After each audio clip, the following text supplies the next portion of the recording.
My name's Babu Karkor. I actually come from West Africa, the Gambia.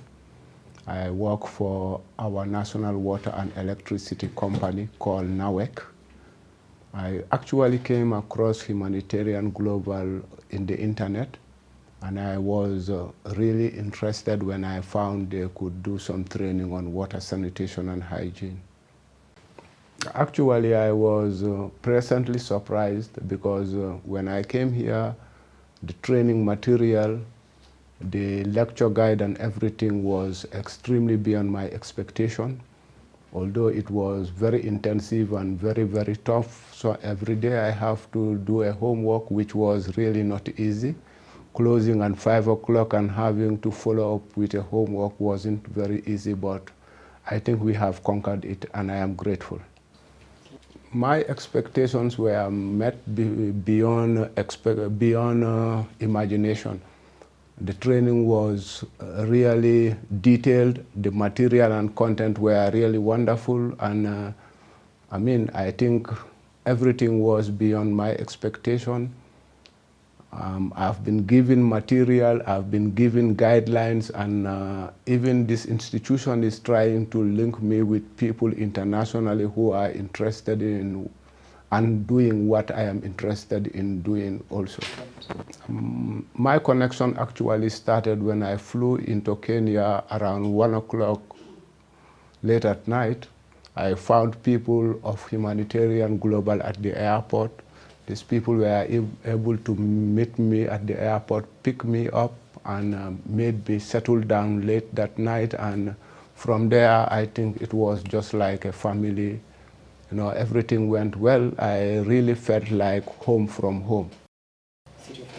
Nairobi, frankly speaking, I can see Kenyan people are a very agitated people. They want to drive for development too much. But my advice to Kenyan people is Kenya is a beautiful country. You've got good education system. Your country is developing, and I can see a lot of young, talented people in Kenya. I think you have to at least minimize your aggressiveness. You are getting there. Guys, is frankly speaking, at Humanitarian Global, if you come to train with them, you really expect to have value for your money. The course facilitators are wonderfully landed. They will give you both the guidance, the information you might need with relevance, and they can even help connect you to other professionals there in the world. Thank you. I am pleasantly surprised that I could discover such wonderful knowledge in Kenya. I can't be but very grateful. And I don't think you guys owe me anything. Maybe I owe to come back again. Thank you. Okay, welcome.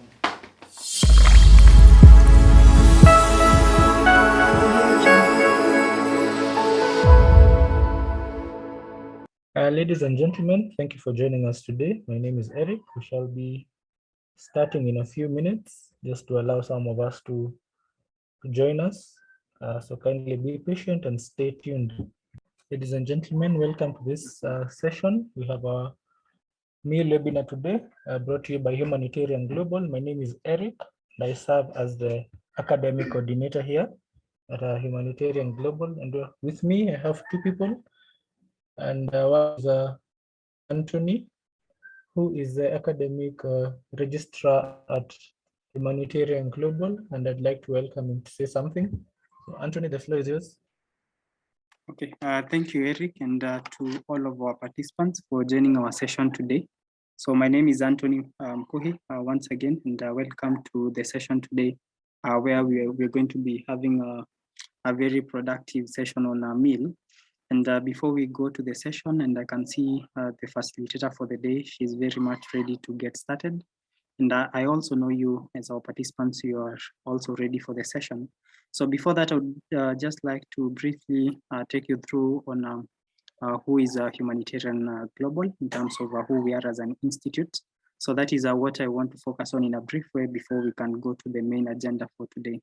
So Humanitarian Global, this is an institute that is based in Nairobi, Kenya. Our main focus has been to work with both humanitarian and development professionals when it comes to capacity building.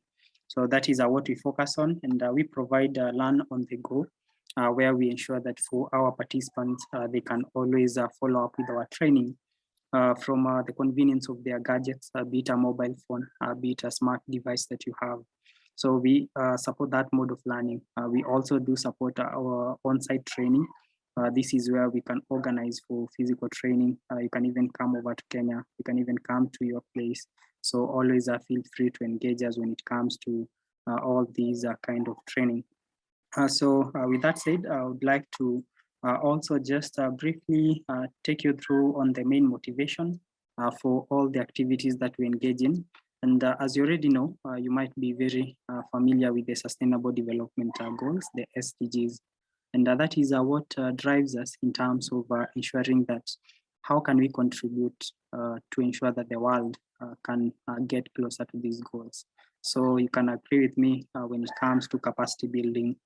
This is one of the key areas that we need to focus on to ensure that even us as the professionals, we have the right skill set, we have the right capacity for us to contribute more towards the attainment of these goals. So that's why we ensure that through training, through support, through working together with you, we can always steer the world towards the attainment of these goals. And among the key areas that we handle when it comes to what we do, we offer training and learning, and this is very evident even from the session that we are about to have, because we ensure that we can offer online training, online courses, and that is what I said, you can always inquire from us to know how to enroll for those certified programs for you.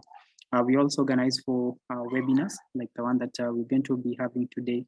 We also organize for training workshops. So if you are from your organization, you might be interested in building your capacity in a certain area. So we also bespoke those training for you. We also organize for conferences, capacity development events, and also team building events. So that is under the umbrella of training and learning. That is what we managed to cover. And then without forgetting that we also do the on-site training. Secondly, we work with a pool of experts from different parts of the region. And that means that in case you have an engagement that requires professional support, you want to seek for professional advice, you can always contact us. So our team of facilitators and experts, they're ready to help you in that capacity. And we can always work together with you or even your organization in that capacity. Humanitarian Global does also ensure that we can promote humanitarian work. So if you're out there, professional doing a humanitarian project, feel free to contact us so that we can even feature your project on our website. And that can help you when it comes to publicizing the same, so that we can assist you in telling the world on what you're doing to better humanitarianism. We also ensure that through our website, we can keep you informed, and we do this through blogs and discussion forums. So through our website, you are in a position to reach out to us and get to follow up with this kind of content. Without much ado, let me just mention some of the areas that we manage to handle. And among the very many areas that we manage to handle when it comes to training and learning, and also consultancy, we talk of monitoring, evaluation, accountability, and learning. That is MIL. We also handle water sanitation and hygiene, that is WASH, disaster risk reduction and management, DRRM. We also do handle food security and nutrition in emergencies, procurement and supply chain management, human nutrition and dietetics, maternal, infant, and young child nutrition, public health, project planning and management, gender-based violence, that is GBV. We also do data analysis, and I can see today's topic is very much connected to data collection tools, data analysis at some point. So that means you can enroll for our data analysis class where we use the SPSS among other software. So even after the session, if you're interested in learning more about the actual use of those tools and other kind of applications in the same, you can always reach out to us. We also do train on child protection and livelihood, climate change, without forgetting the core area of humanitarian principles and also essentials.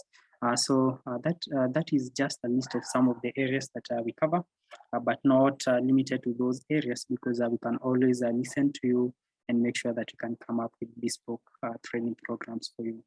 So without much ado, let me just invite Eric again to hand over the session to the facilitator for the day so that we can get to enjoy what is in the store. And then I'll be interacting with you towards the end of the session. So thank you so much, and have a great time as you follow up with the session.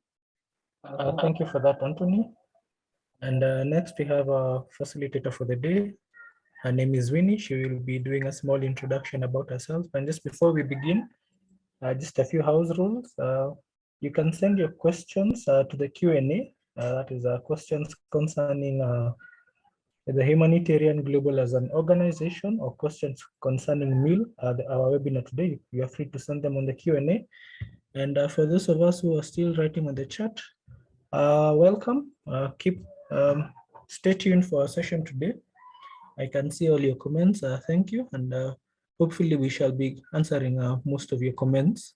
And at this juncture, I'd like to welcome Winnie. Winnie, are you there with us? Yes, I'm here, Eric. The floor is yours.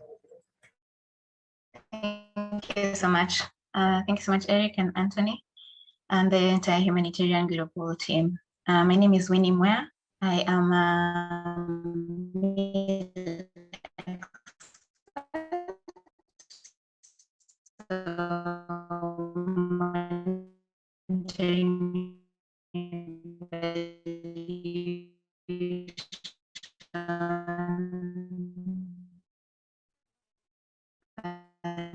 accountability and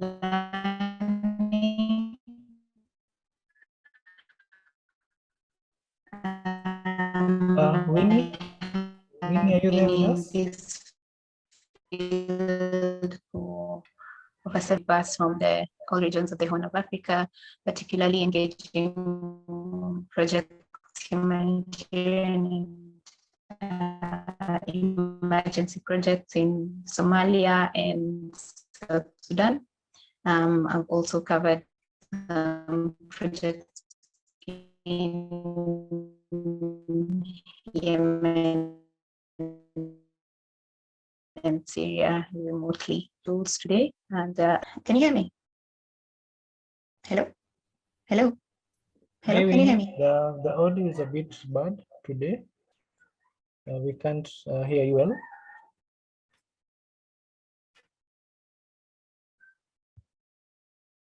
Winnie, are you there with us?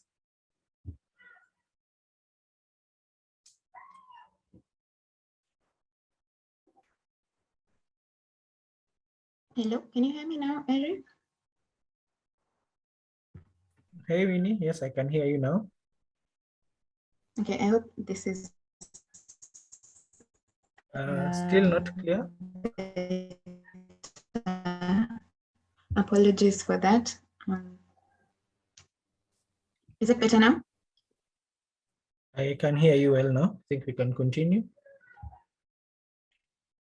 Okay, I think I'll just go straight into it. We'll cover data collection tools today. And so just as an introduction, so data collection tools can be used both at monitoring level. Eric, please go to the next slide.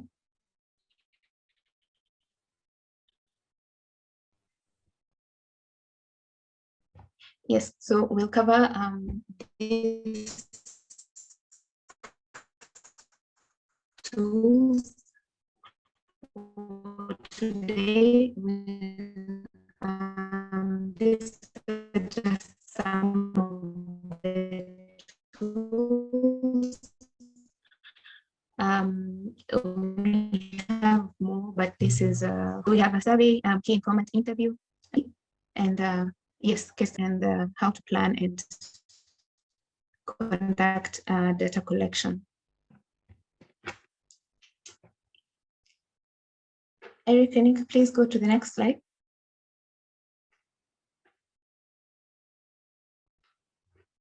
Okay, so in terms of preparation for data collection, just give me a minute. Let me try to log back in. It seems my audio is still not so clear. Apologies for this. Give me 1 minute.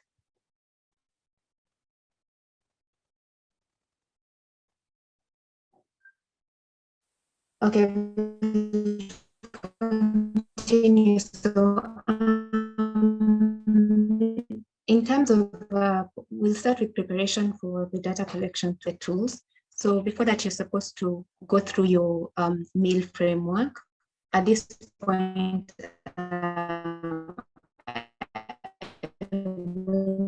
I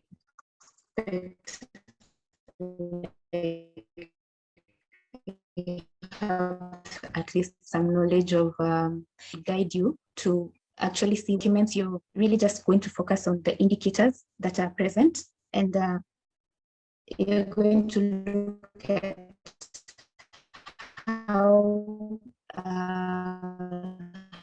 to answer these indicators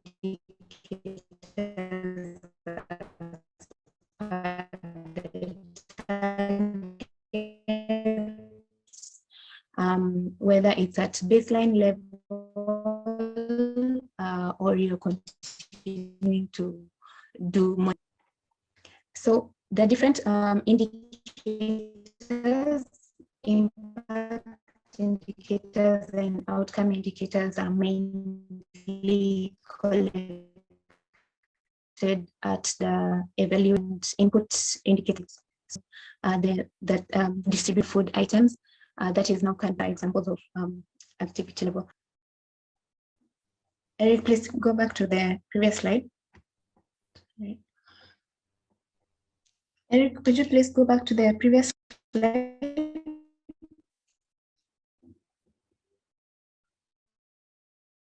Okay, thank you. So just at the last point there, there's while we're generating the tools in a project,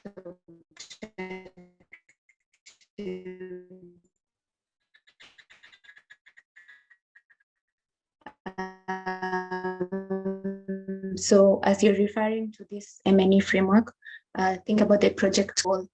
Impact is going to be a key guideline for formulating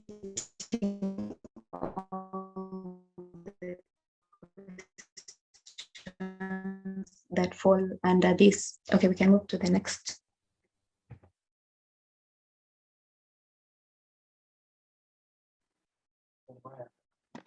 Hello, apologies to the connection challenge that we've been having with Winnie. Apologies from our end. We are trying our best to make sure that we can get her connection up and running. So kindly bear with us in a few minutes so that we can try and make sure that we can follow up on the same.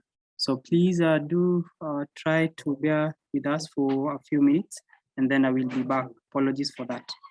However, we can still get to respond to your questions on the presentation, on the Q&A section. So feel free to make sure that you can reach out to us through that section. Winnie, are you there with us?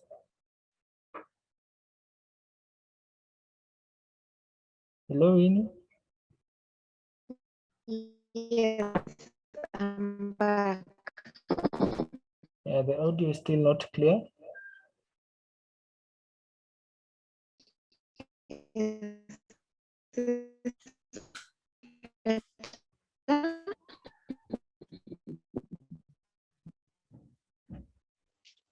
Hello, Eric, I'm back. Can you hear me? Yes, I can hear you now. I've changed my connection. Maybe you can just. Hello, Eric, can you hear me? Yes, I can hear you.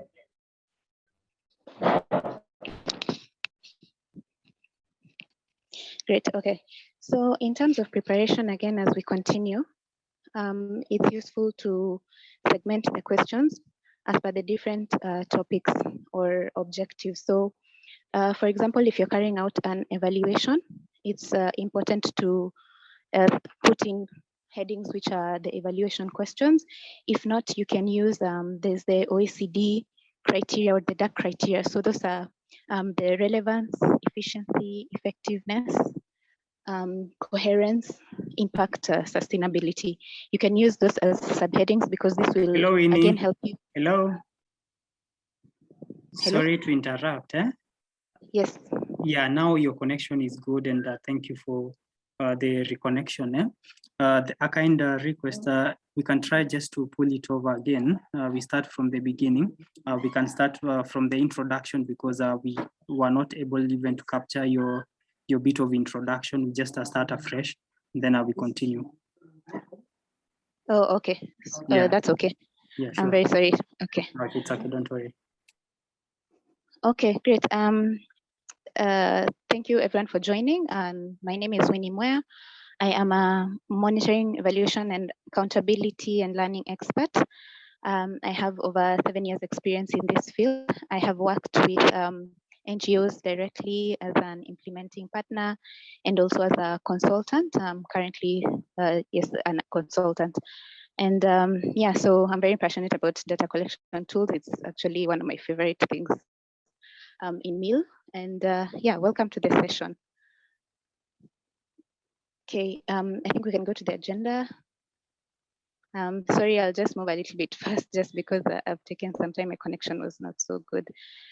So yeah, we'll cover the preparation of data collection tools, and then the main tools that we'll cover are the survey, the key informant interview, focus group discussion, observation checklist, and case study guideline. And then we'll cover the key skills that you require and how to plan and conduct data collection. So we'll begin with preparation of these tools. So before you start preparing these tools, the processes that are there before is the project has started, the project implementation has started.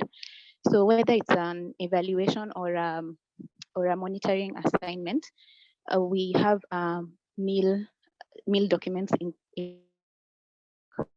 So in these documents, we have guidelines. Sometimes they're called the theory of change or logical framework. It can be either of them, but they're similar. So the main thing to look at in this is the indicators, because these are going to be our guidelines for collection tools.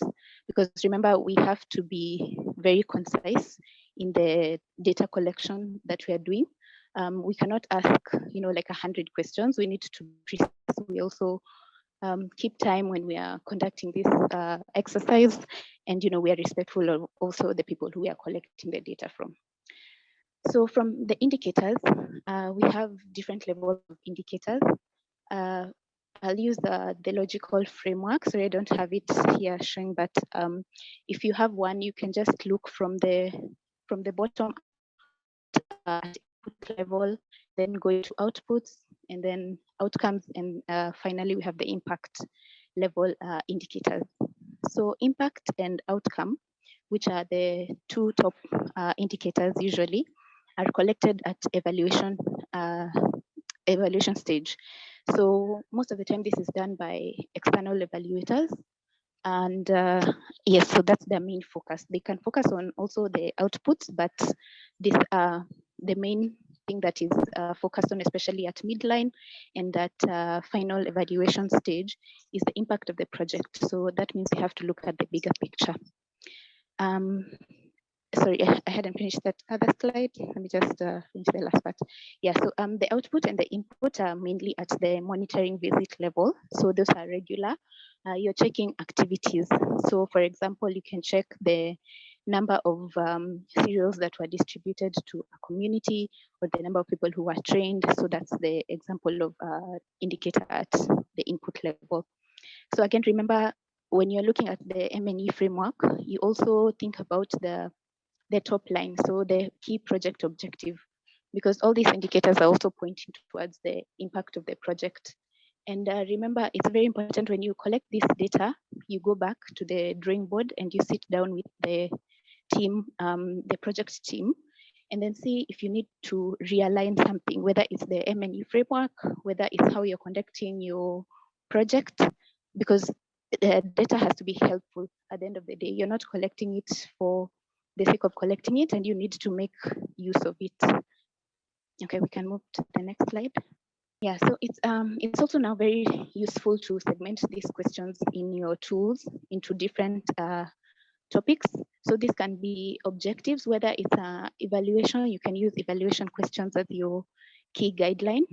So you can allocate, for example, like 5 questions for the first evaluation question. If you have like 3 or so, you need to just make sure that you have covered all of them in most of the tools. You can use different tools to collect information for different objectives, but you just need to be cautious and beware that, you know, at the end of the day, you have to have collected information to answer all those objectives or all the indicators.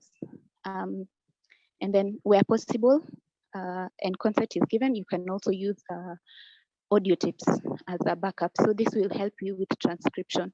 So you remember, consent is very important. There are very many setups where sometimes, you know, people feel that it's a privacy intrusion. So that means that you will not be able to collect audio for that particular interview or focus group discussion. So where you have that scenario, you need to make sure that you take enough notes, and you need to also be cognizant of the nonverbal cues, because that also cannot be recorded through the audio tips. That can only be recorded by you through observation during the interviews or the focus group discussions.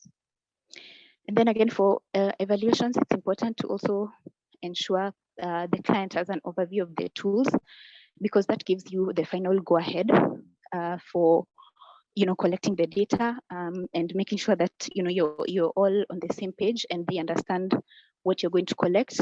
So that means that even in terms of the findings can only come from the type of questions that you're going to ask. And then finally here we have the overall, the data collection tools need to be reliable, usable, accurate, and objective. Remember, I've told you we need to use this data. So it needs to be, you know, the tools need to be made in a way that are usable.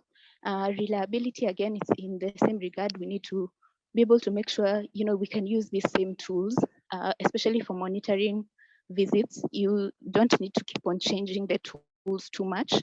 From the beginning of the project, if you customize your tools towards the objectives, you'll be able to use the same tool with just few modifications throughout the project. And then accuracy, again, this now is aligning to the indicators and then to the objectives as well. Okay, next slide.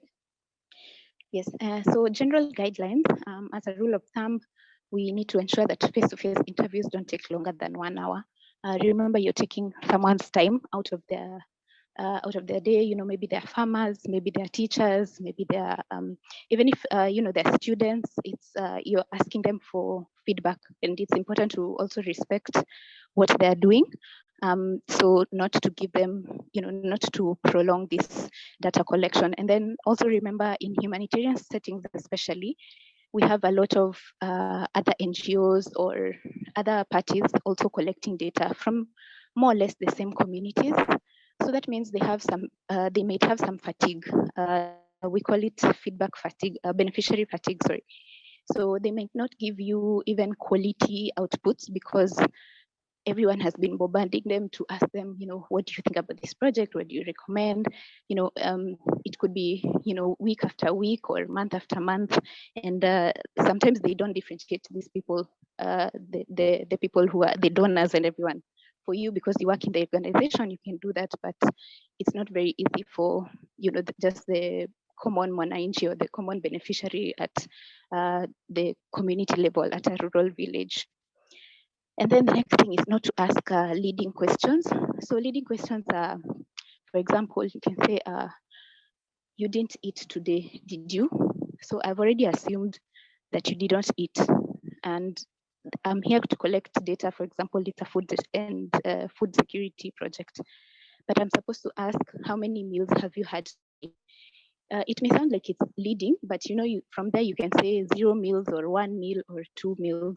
You ask how, and then also not to ask yes or no questions, especially at interview stage. You can ask them at in surveys, but again, also in surveys, not to be leading. So you don't ask the answer, if that makes sense, or you're making assumptions even. And then lastly, don't raise expectations of the respondent. The point is, when you're collecting data, you're supposed to be very objective and not subjective, regardless of whether for example, you might actually be belonging to that community, because sometimes you use local enumerators. They're supposed to also understand, before you engage in this exercise, you're supposed to train them. They're supposed to understand what is the project objectives, and what is going to be done by the donor or the NGO, and to understand, this is just a mandate of the NGO. For you, you're there to collect feedback and understand what their needs are, or what has happened.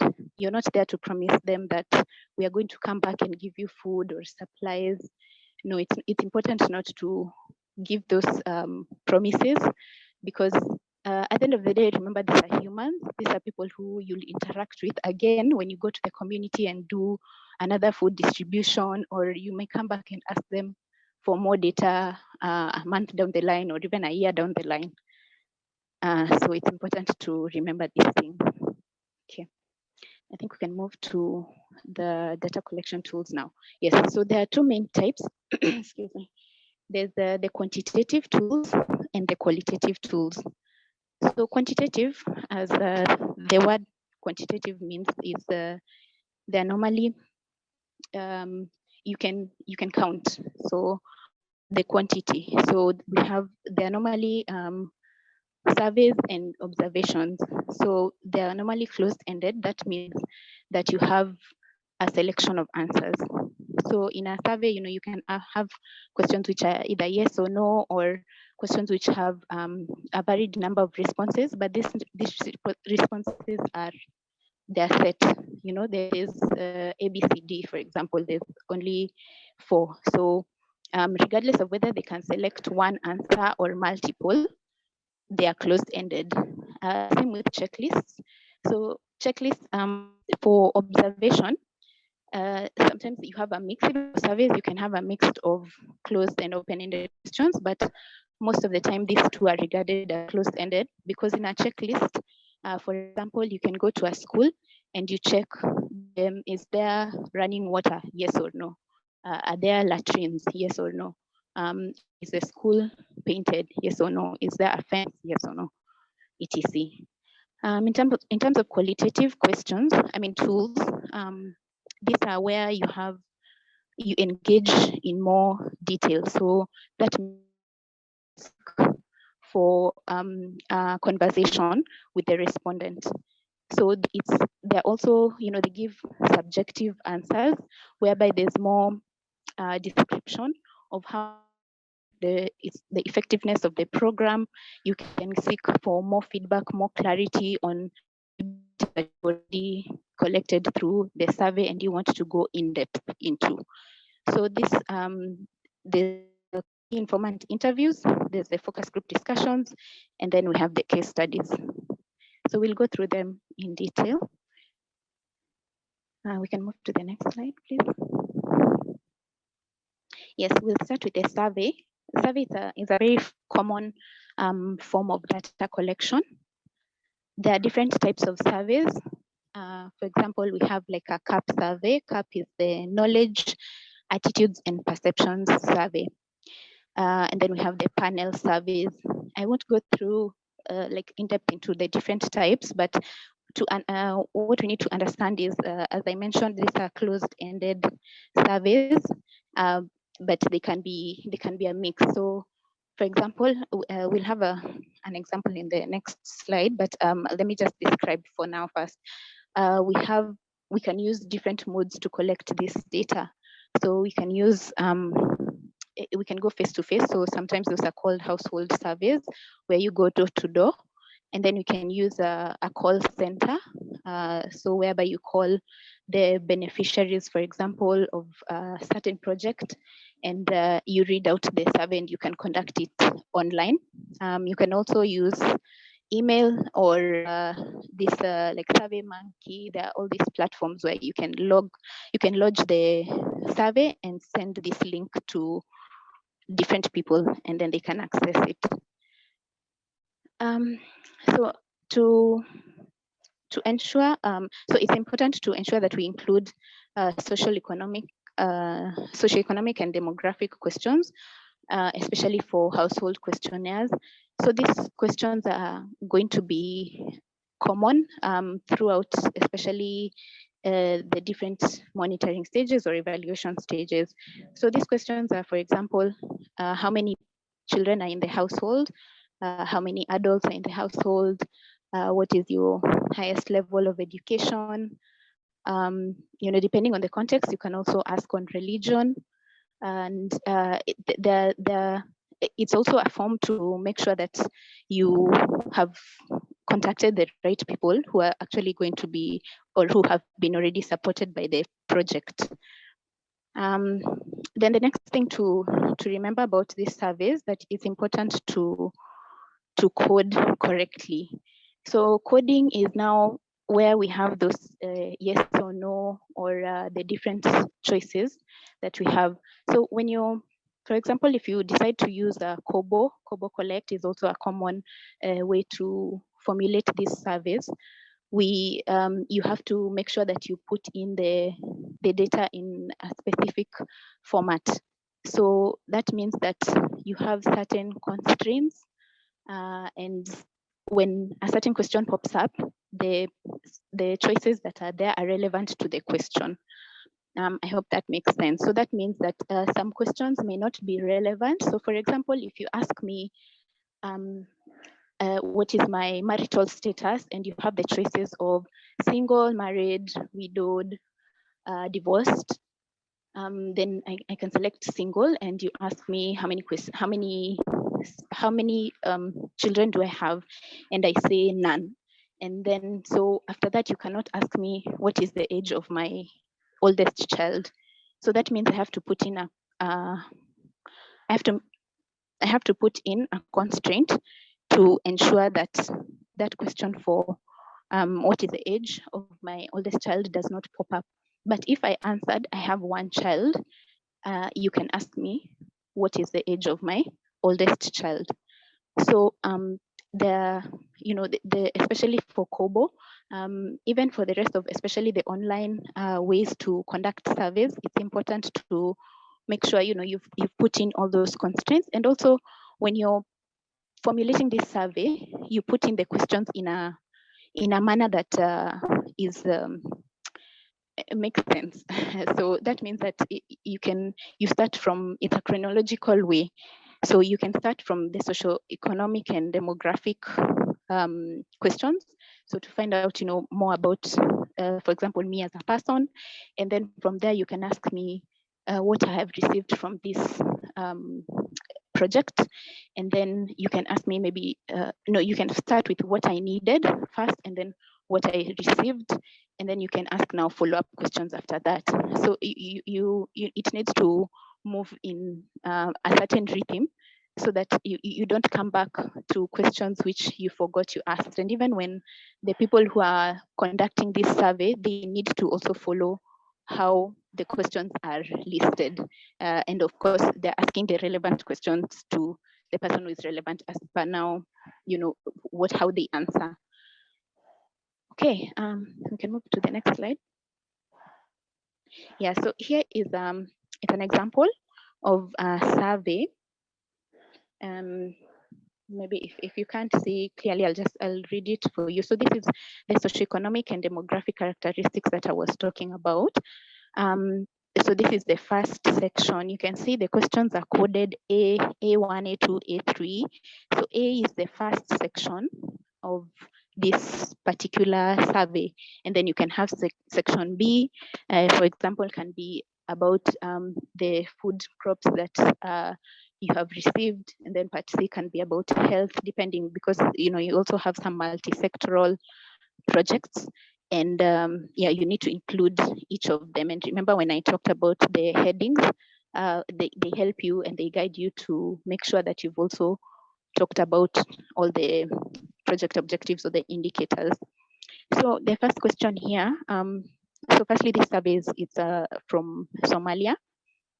It's one that I generated. So here it's actually going to be coded for Kobo, but this is now the first level where we just put in all the information we have, and this information you're getting from the project documents.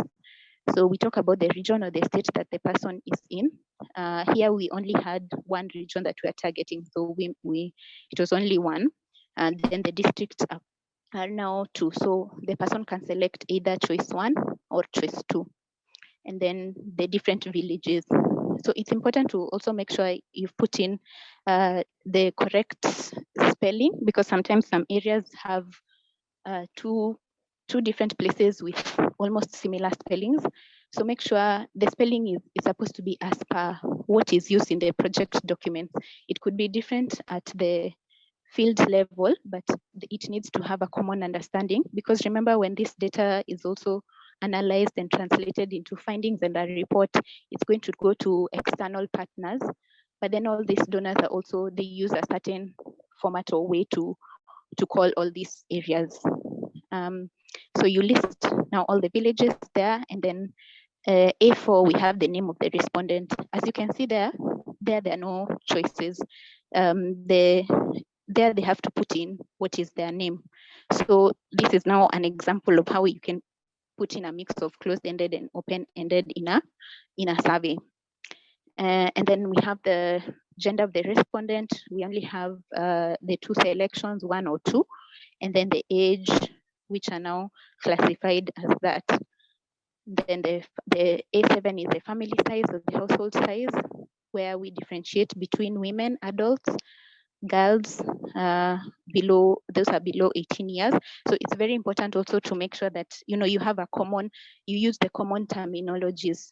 So sometimes in some areas people consider people above girls above 16 or youth above 16, those are adults, but it needs to be very precise in the survey, because the person conducting the survey may not necessarily be the person who is doing the data analysis or who is a project person. So they might not have that backhand knowledge. They might ask the person, or they might, again, there's some bias where the person might just tick where they think is correct. And they might just look at the person and just assume that they are an adult. But if they actually ask the question and they see that the person is actually 17 years, even if they have a child or not, here they would select girl, number 2.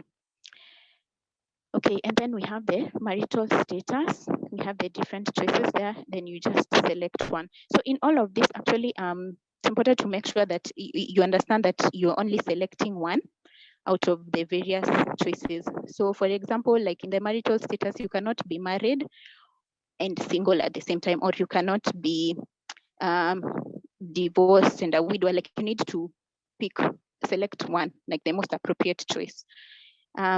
Yes, I think that gives you some insight into what or how a survey is formulated.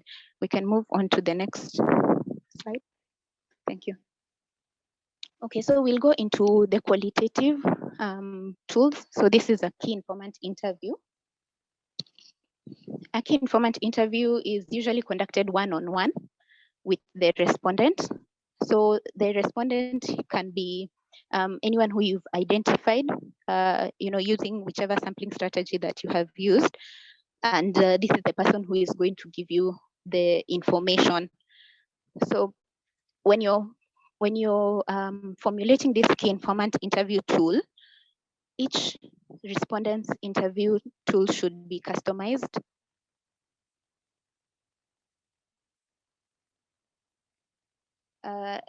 Each respondent's interview should be customized accordingly, and you should remember to use appropriate wording considering who the respondent is.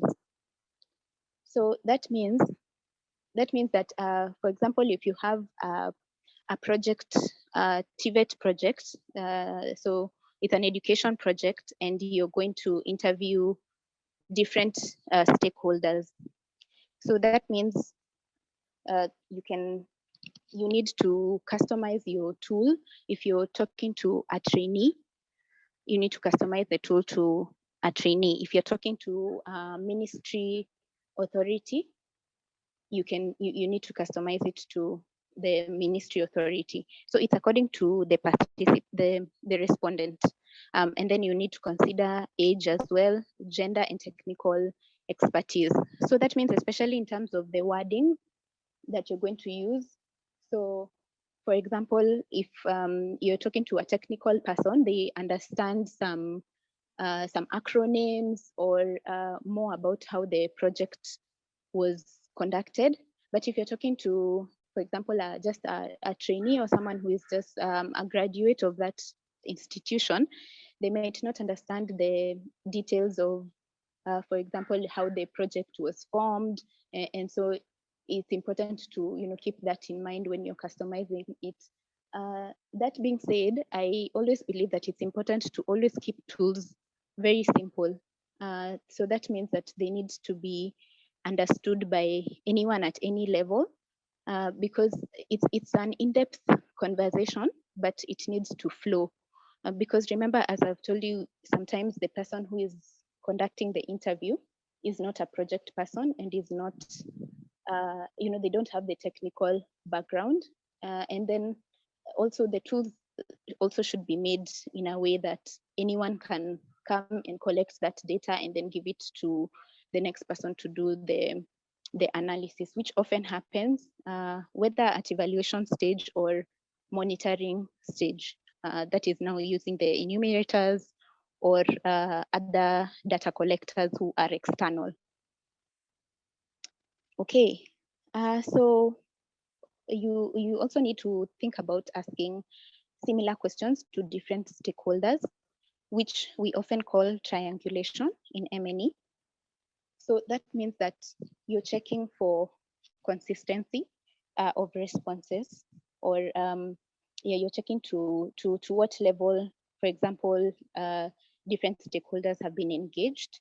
I can give an example of a partnership where you have different partners, for example, the ministry, and then you have some private sector partners, and you have other individuals, and then also the NGO as the implementing partner. You can all ask them about the effectiveness of the project to understand, to what level maybe this partnership enabled them to gain, enabled them to be effective in this project. And so this, when you're analyzing at the analysis stage, or the person who is analyzing, it will be now easy to look into what is the consistent pattern. Are there like 10 out of 100 who are saying the project is not effective, and what does that mean? And not to dispute their feedback, but to look into which areas are they saying that have not been effective. Maybe there was also, they were doing different roles. So it will, the Informant interview, especially because it's in-depth, it will give you an insight into these smaller issues which might not be captured, especially in a survey where it's closed-ended and you want to. Okay, then yes, remember again, you're using open-ended questions so that it's descriptive. So you always use questions that help you to explain and describe. It's important, even if you want to use probes, you still keep the questions open-ended. So for example, you ask how many, that is closed-ended. So if you can ask why do you think that this project has not areas? That is a technical expert, and then you can ask, you can specify the area. So for example, it's not been effective in Uganda, but it's been effective in Kenya. And then from there you can probe. So probing is asking for more detail, or rather like, you can say it's like pressing on for just more details on the answer, or even when they haven't yet answered, it's a way to make them, be more informative in their responses.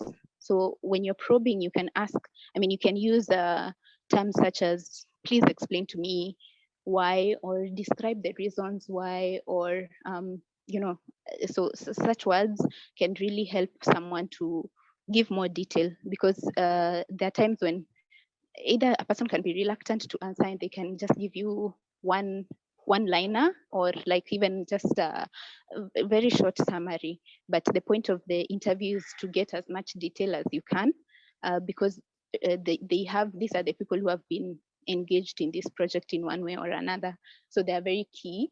That's why they're called key informants. Okay, and then so yes, you also now need to include general questions, so such as challenges or what are the needs faced, because you're coming from a start point and the project it. So that means that you need to check also, are they actually responding to the needs? Remember I mentioned this OECD criteria, one of them is relevance. So it's important that the project is very relevant to the needs of the community. And then recommendations are always welcome, because this also it's very important to remember when you're going back after you do your monitoring visit or after your evaluation, you're going to do a report. Whether it's small or large, or whether it's, for a monitoring visit can be a short 2-pager or 5-pager, and an evaluation report can be up to even 40 pages. You need to include a recommendation section, because you always need to think about improvement of this project. Whether the project is even near the end, it also gives other projects that are continuing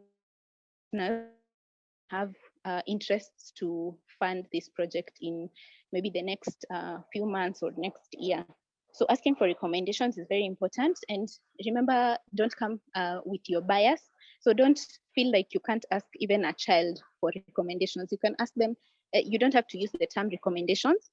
You can ask them in a simple way, like what would you like to be done in your community, or what do you like being done? This is also part of questions around lessons learned, like what really worked well. You can understand now, maybe this can be carried forward. And then, lastly, look out for nonverbal cues. These are very important, especially when you're doing a one-on-one. A person can give you this through notes and the response to see, for example, if a question feel angry or annoyed, want to respond, and you have to also be aware of what to consider. Your back authentic. The mood of the person really matters and really affects how they answer the rest of the questions. And on this point, it's important to also give them some space. If they maybe they don't have enough time to give you adequate responses, you can take a break. These are sometimes when you go into someone's office and maybe they were going for a meeting, and that's why I started with saying, like, it's important to always keep these data collection tools not more than 1 hour if you can. And yes, so respect what they're doing. And sometimes, they're even in their household. For example, if you can, there's like a mother who needs to breastfeed, you need to be aware of all these cues. Or there's a child crying, you should not continue asking the questions. You need to be empathetic, because remember, these are humans. And remember, as I mentioned, you'll come back and ask them feedback again after 1 month or even after 1 year. Because of what has happened now, that will affect, the future. Okay, I think we can move on to the next slide. Yes, okay, so here there's a sample key informant interview. Okay, one thing I didn't mention is that the key informant interview sometimes can just be very brief, in terms of you can put in just the questions and it can just act as a guideline. It also depends on your level of expertise. So for example, when you're starting out, you really need to write down like all the questions, and especially where you are starting out the project.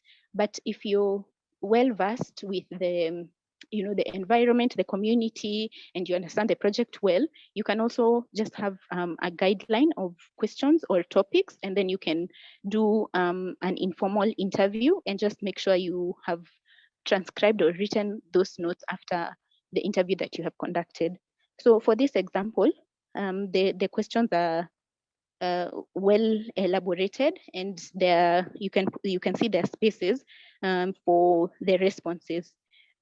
So when you're conducting, most of the time when you're conducting face-to-face, you may need to write physically. So that means that the gaps that you put in when you're formulating these tools also need a notebook that the people can, the data collectors or the enumerators can use to record the answers, and then you can just write in the question, for example, question number 9, and they write in the responses. Because as I've said, you're here to ask for as much information as you can get from the respondent. Yeah, so you can see here, we can also use like a table format. The first section there, sorry, I'll just take you quickly through the example. The first section there is a table format question. So you can see how has the project improved nutrition and care of children, and then you ask also now the gaps and the recommendations for improvement. You can ask all that, or you can put all that into one question, because those are all related. And then also remember, we are trying to make our tool as concise as possible, but at the same time, you're also grouping very intentionally and very, it has to be in a certain order. And then we're asking about the complaint mechanism in this next section. Remember when I talked about the headings? So you've checked out that you've written some questions on that. Number 19, there is explain the complaint and feedback mechanism used in the project. So remember, as I've mentioned, using the word helpful so that you can get as much feedback as possible. And then the next question is, do you think the complaint complaint and feedback mechanism used is effective and sufficient? So this is a yes or no question, which I don't I will not have put it this way, but again, it's linked with the explain what needs to be improved. So maybe feedback mechanism tool used, mechanism used so far. So when you ask for explain, they can give you different facets, whether or not they might actually be effective from the project perspective. This can be asked, to the people who are supposed to give this feedback, and then they can give you much more detail onto what can be improved. So remember, this is also, it also serves like a recommendation. So as I mentioned, there are different ways of asking for recommendations, and yeah, this is one of them. And then the last section is just general questions where we ask for challenges. Here we specified for 3 key challenges that you don't need to specify necessarily, but this helps, especially when you're using enumerators, external enumerators, just to make sure that they collect enough, adequate data. So they might go and get one challenge, but sometimes, you can, if you get just one challenge from everybody, it's not sufficient, because sometimes there's a risk that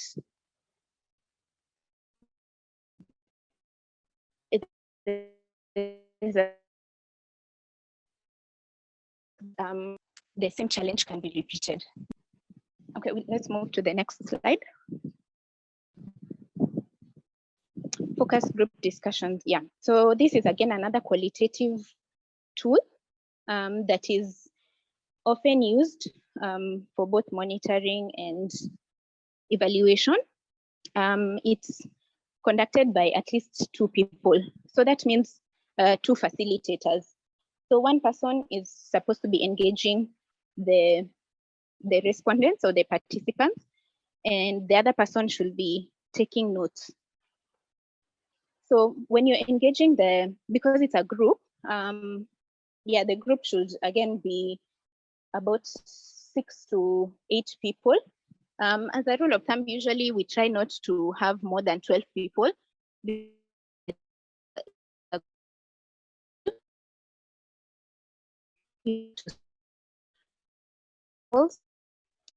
and over each other, which is again to manage how they are they're engaging in the discussion, because remember it's supposed to be a discussion among them. There's a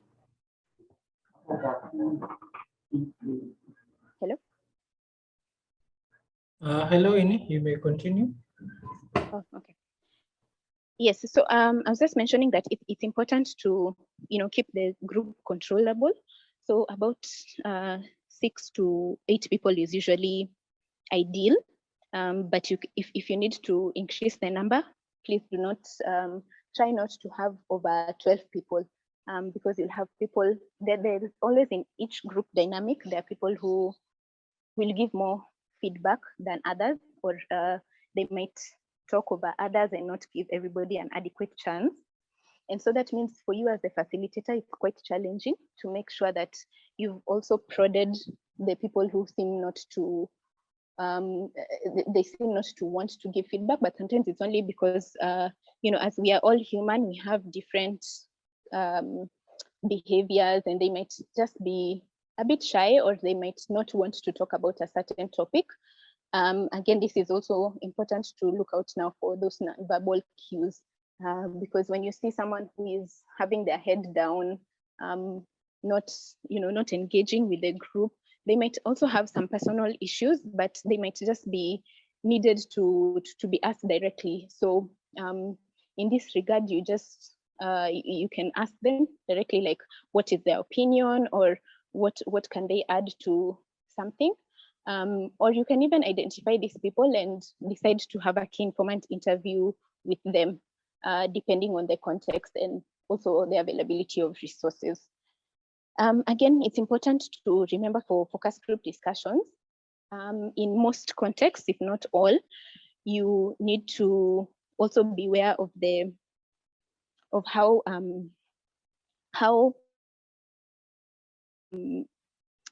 I don't want to use the word compensate, but it's like a way to ensure that people come facilitate that group to come and give you the feedback. So what happens in most times that you contact the the elder, or if it's like a community, and then you tell them what the exercise that you're conducting and the type of profession,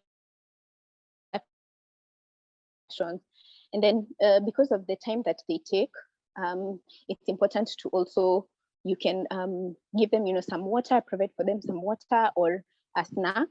Again, this is also very dependent on different contexts, different the resources, agreements with also your organization.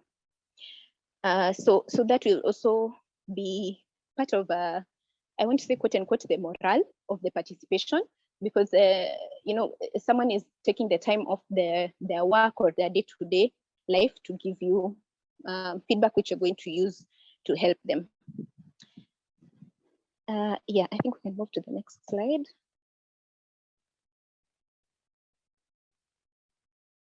Yes, so yeah, ensure that the participants are comfortable with the area that you meet. It's also important to make sure that it's an area that is suggested by them. So make sure all the stages are as participatory as possible. And then again, consider the cultural dynamics. As I've mentioned, every context is different, and it's important to be very respectful of issues such as language, religion, age, and gender while organizing these groups. So, for instance, in some Islamic areas, it's mandatory for you to now have the girls grouped differently, and then the boys differently, and they're also different from the groups for men. The different age groups. You can group the focus groups as per the age groups, and also as per even within the age groups, maybe certain don't understand certain languages, or there are also other cultural dynamics that you need to be aware of.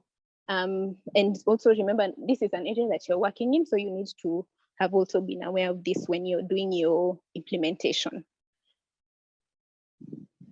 Okay, and then Yes, so it's important to consider participatory modes using locally available resources. So that means that in these focus group discussions, other than just receiving the feedback, having like oral conversations, you can decide to, when, for example, you can do a discussion in the outdoors, and you have some sand and stones and sticks, and then you can tell the community to show you or to map out certain things. So for example, if you understand, you want to understand, for example, the dynamics of the wealth groups, or even the geographical distribution of people in a certain area, community, or neighborhood, they can draw for you. They can tell you, you know, how many people are supposed to be in which area, for example, maybe even what hampers them from, you know, moving to certain zones, or even they can draw for you certain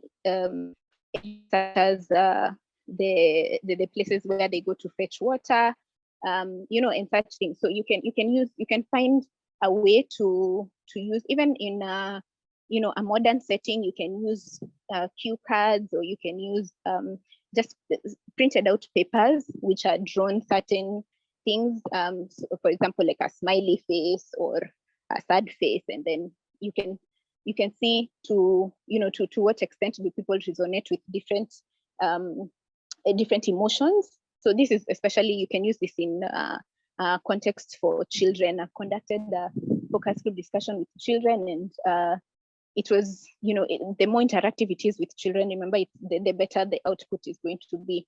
So you can have toys, you can have you know, items where they feel that they're engaged. And also remember the concentration capacity of people.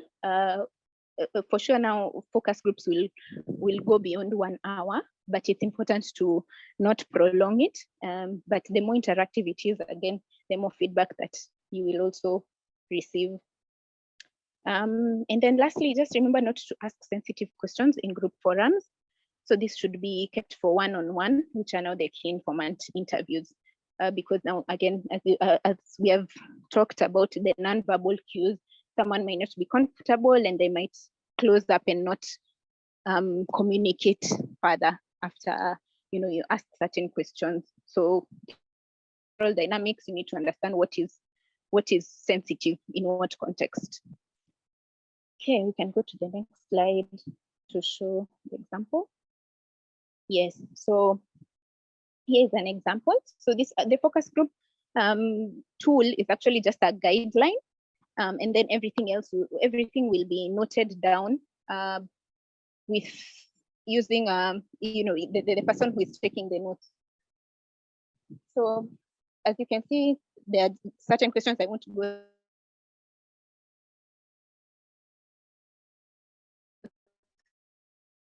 through it just because of time again, but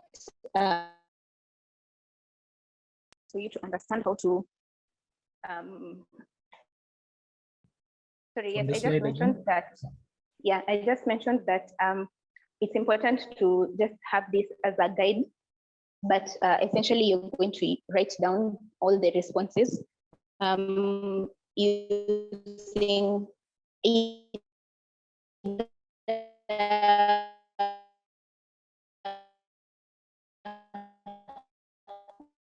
you know, you can Hello, Winnie. Laptop or paper. So this the questions are not it's open-ended, but hello. Hello, Winnie. I think your sound has been a bit off again. Maybe we can just take a 3 minutes break. Then we can Okay. start off after 3 minutes. Yeah, just give me a few minutes to reconnect. Thank you. Thank you.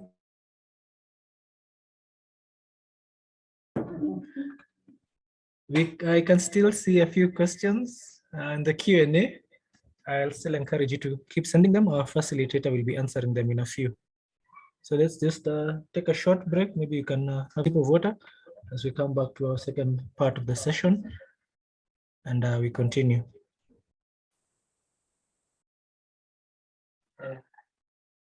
Okay, thank you for holding, and as we wait for Winnie to come back in the next 1 minute, just as we can see very many chats on the chat section, and we can see you are enjoying the session, and thank you so much for the feedback.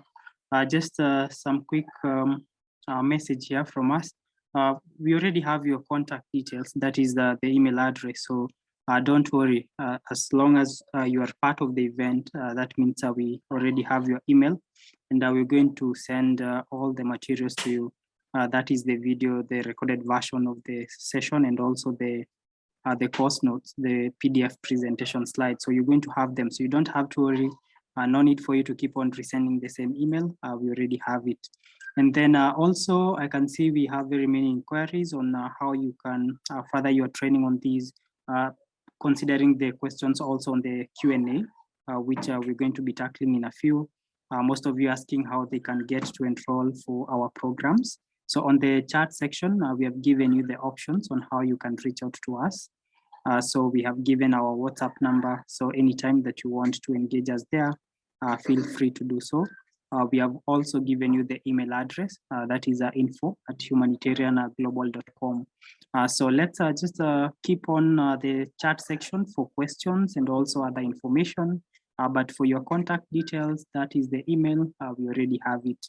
So let's continue, and I hope now you're ready for the session. So over to you, Winnie. Thank you very much. I hope I'm clear now. Yes, very much clear, and we can hear you. Great. Okay. So I was just finishing up on this, the focus group discussions. Just stating that what you design is going to be a guideline, and then after that you're going to use your pen and paper or your laptop to record the answers. So in terms of the questions that you're going to use, again, you just use the same logic as the survey or the key informant interview. So that means that it has to be in a chronological order, and then you can formulate the questions as per the different headings. Thank you. Yes. So in terms of observation, we do observation for certain projects or certain projects where, for example, there's infrastructure or activities which are being conducted. So the main thing which we can use as a guideline are the SPHERE standards for humanitarian settings. So these are international standards which have already been set in place, and they're used worldwide. So especially for the wash areas, health, education. So you can see, for example, the number of latrines which are supposed to be designed. So I mean, they're supposed to be positioned in a hospital or a health facility, and the specifications in terms of the length, width, the design, the type of equipment which is used, etc. And then now for constructions, you now also check on functionality and access, which should be by both genders, unless the context is different. Maybe it's female only or male only, and then again, it needs to be that it needs to be accessible for those genders, and then also for the different age groups. So for example, like in schools, in primary schools, the height of the latrines or the toilets needs to be accessible for the small children. So it differs. So even like the tap and the sink needs to be accessible for them. So in terms of height, you check accessibility, which again affects functionality of those infrastructure. And then also check on ownership and management. Just that means that you also put in a few questions that you're going to ask the person who will help you to go around the site, asking, who owns the structure, manages it, do people remove a certain fee in the community? Yeah, questions like that. And then for technical expertise, again, you can also you can always involve an engineer that is now someone who you can contract externally if you don't have that expertise internally. Depending again, remember, on the resources that you have, and also on the planning of the project. If this was already envisioned from the beginning, make sure that you have capacity to do this. And then also remember, this can be conducted independently. Again, now contracting the engineer independently to do their own checks, or the engineer can be part of the team, and then you can have follow-ups from the team to ask maybe the gaps that are there and the recommendations.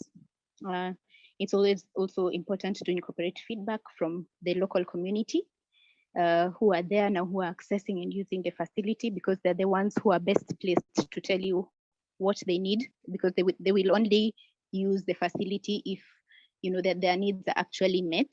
And of course, this is now given, it has to be reasonable again. Okay, let's go to the next slide. Yeah, so this is just an example of an observation tool, which you can call a checklist.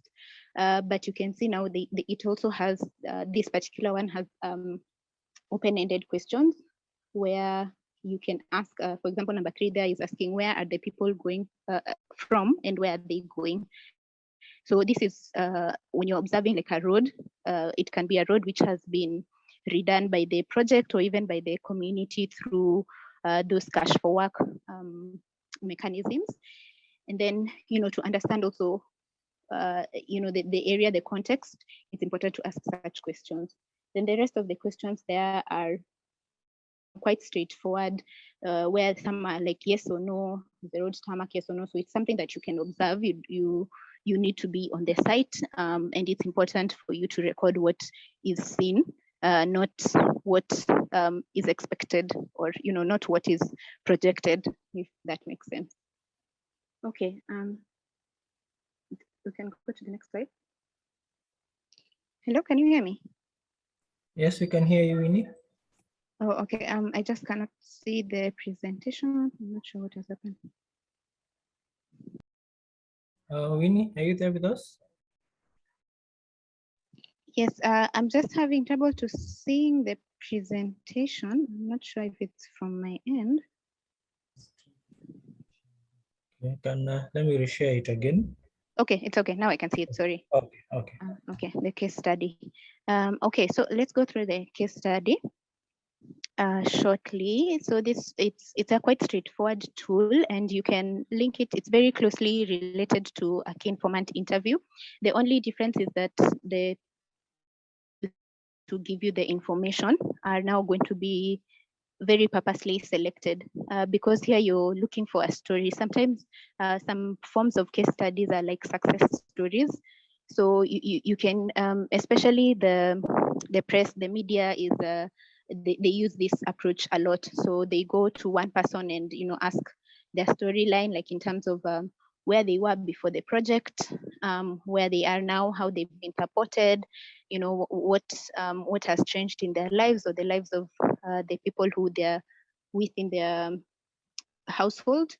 Yeah, so, or it can be even targeted towards a certain organization. And then again, it's important to go to the person on site, because that's where you can also take pictures if consent is given.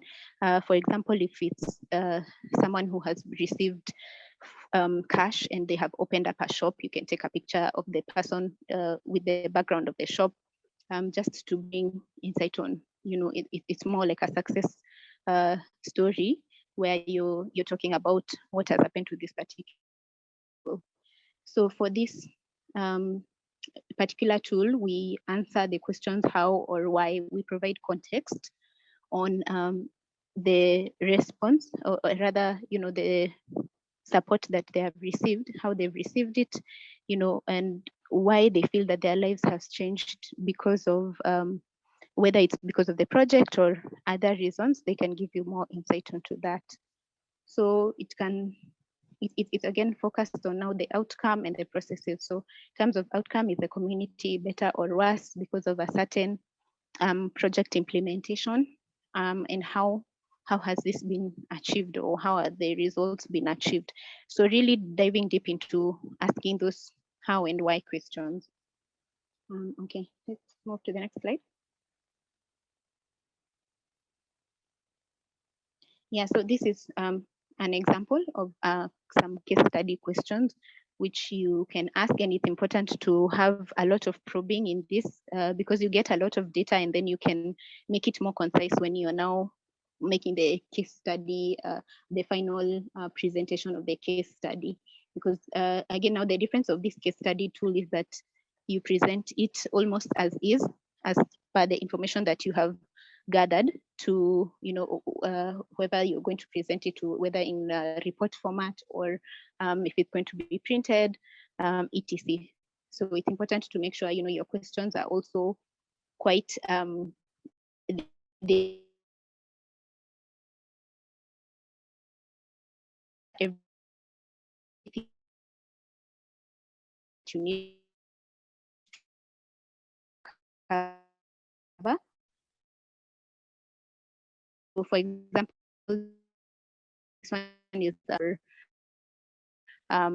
yeah, and then they are asked now how are you supported by that particular organization or program.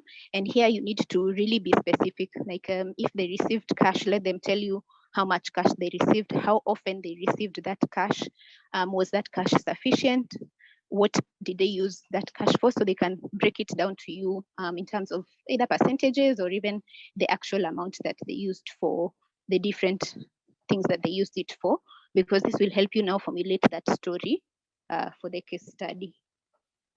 Okay, we can move on to the next. Yeah, so we'll go to the key skills. So these are things which you really need to think about and implement when you're undertaking the data collection. So first is showing respect for the respondent. As I've mentioned this consistently, it's important to be polite and understanding to the work that they're doing. Remember, once they give you consent, they, they're taking off their day, and you have to be polite and engage them. So again, be patient. Number two is be patient. When they need to just get settled, because remember, for example, a household survey, you go to someone's house and you ask them for some time to give you feedback. So that means they need to also stop what they're doing. If maybe they were cooking, do they put out the fire? And then they come to you. So you just be a bit patient, especially if they've told you that they have some time at that time. If they require, you can come back the next day or in the afternoon. Be respectful, be patient, and you tell them, okay, because they have given you consent. So that means they will actually engage with you willingly. You only just need to meet them at the time that they have told you to do so. And then thirdly is also provide privacy and avoid interruptions or overlookers when you're conducting, whether it's the interview or the focus group discussions.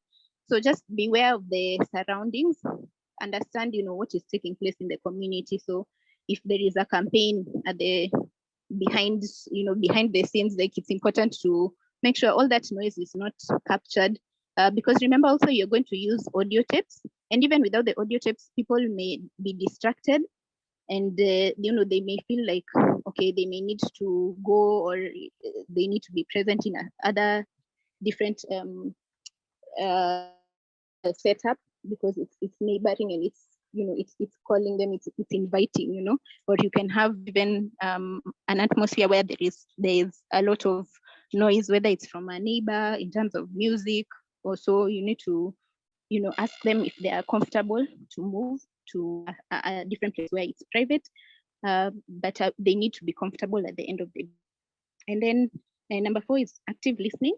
So make sure you listen to them as much as it's important to really take notes and capture everything.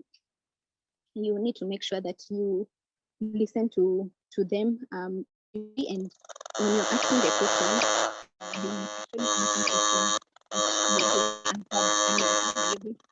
before, continue taking Hello, Winnie. Winnie, can you hear me?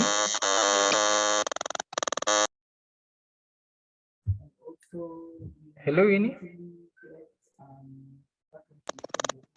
Hello, can you hear me? We can't hear you. Your voice had dipped a bit. There seems to be some background noise.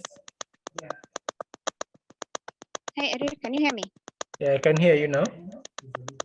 There's a bit of a background noise. I don't know if it's coming from your end. It's raining where I am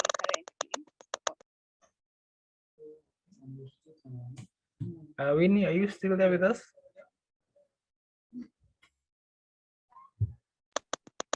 Yes, I am here. Can you hear me? Yes, I can hear you. However, we can also hear a background noise. Just give me a minute.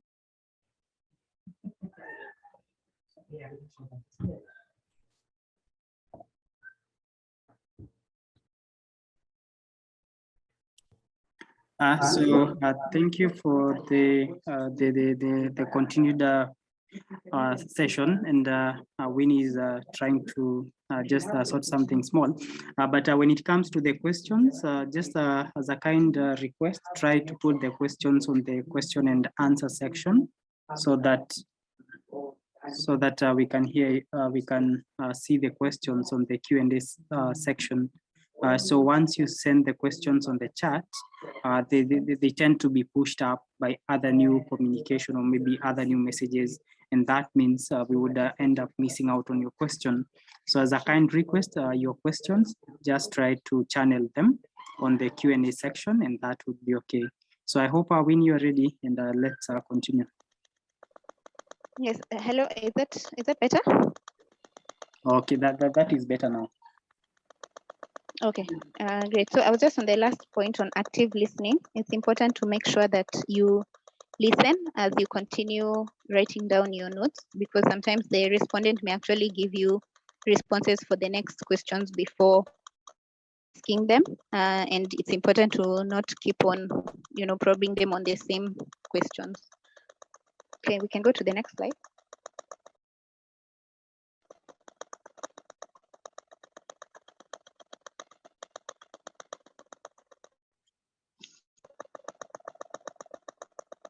Yes, so number 5 here, we have ensure to probe for detailed responses, as I mentioned, especially in the key informant interviews. So feel free to paraphrase the question or repeat the question where there might be some misunderstanding or the person might not understand the question. Elaborate, you can use different wordings, but make sure that it's simple and straightforward. Number 6 is remain neutral. Remember, you're not supposed to be biased as you ask the questions. Whether the person might even ask you for your opinion, it's important to always gear the conversation towards what the respondent is supposed to answer. So don't give your opinion or express any emotions, as a response. So don't laugh or to, smile. You need to really remain calm and collected. And then number 7 is ask all the questions that they are in the tool, because remember the tool has gone through runs. And it's important that all the questions are asked so that we can get all the information that is needed to make the reports, and also all the recommendations for future projects. Next, the last point. Yeah, the last point is to thank the respondent at the end, because the ending is as important as the beginning. Remember, at the beginning you've also asked them and introduced yourself, and you've asked for consent. But as you leave, you need to leave on a positive note, and you thank the respondent. Next slide. Okay, so lastly, we'll just cover planning for data collection very quickly. Apologies for the numbering. So firstly is to locate the data collection area in good time before the data collection period.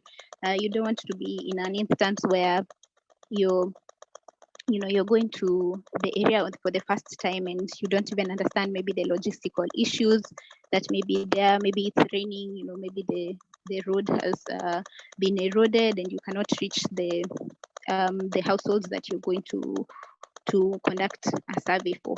Then again, this is also understanding any foreseeable challenges, because in most of these regions there are seasons, and so you can be able to gauge whether it's feasible to undertake this mission.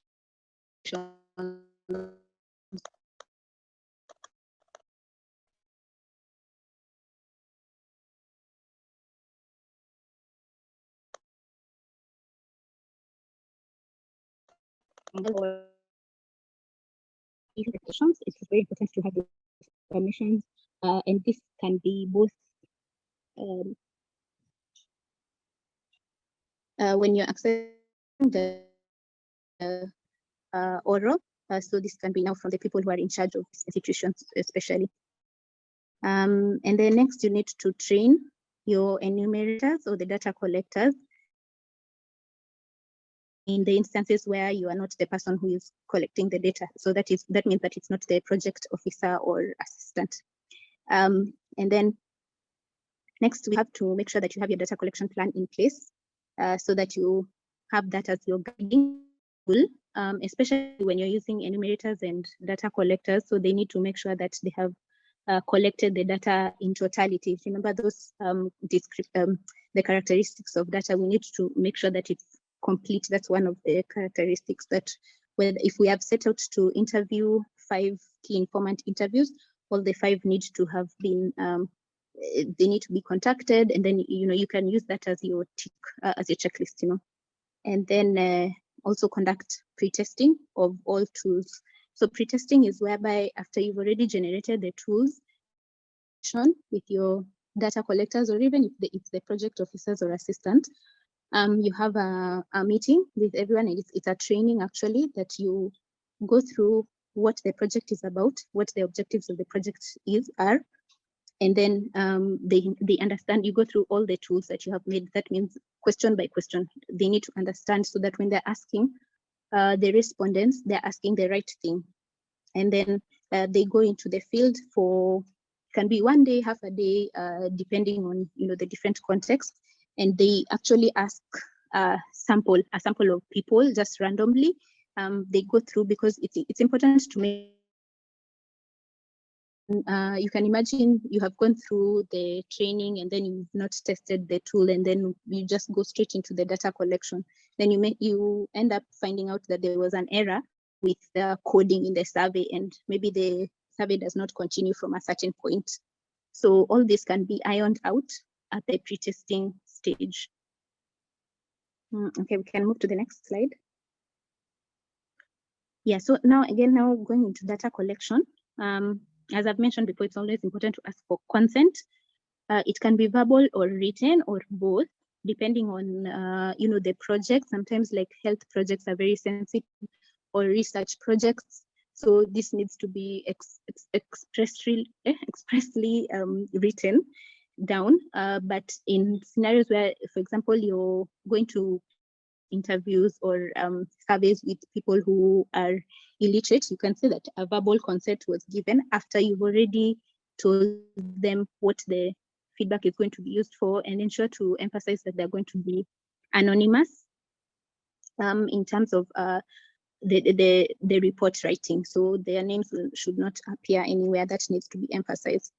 Then secondly, you need to ensure the enumerators also fill in their experiences during the data collection, because the people who are now at the field level, all those nonverbal cues that they receive, or even what is happening in the community, can help you have a better contextual understanding of, for example, why the project was effective or even not effective, because you may miss out on this, especially if you're just in the office and you're just waiting to receive the feedback, and people may not observe things or write down this. So you can even form a small tool for the enumerators, which can be named like a field report.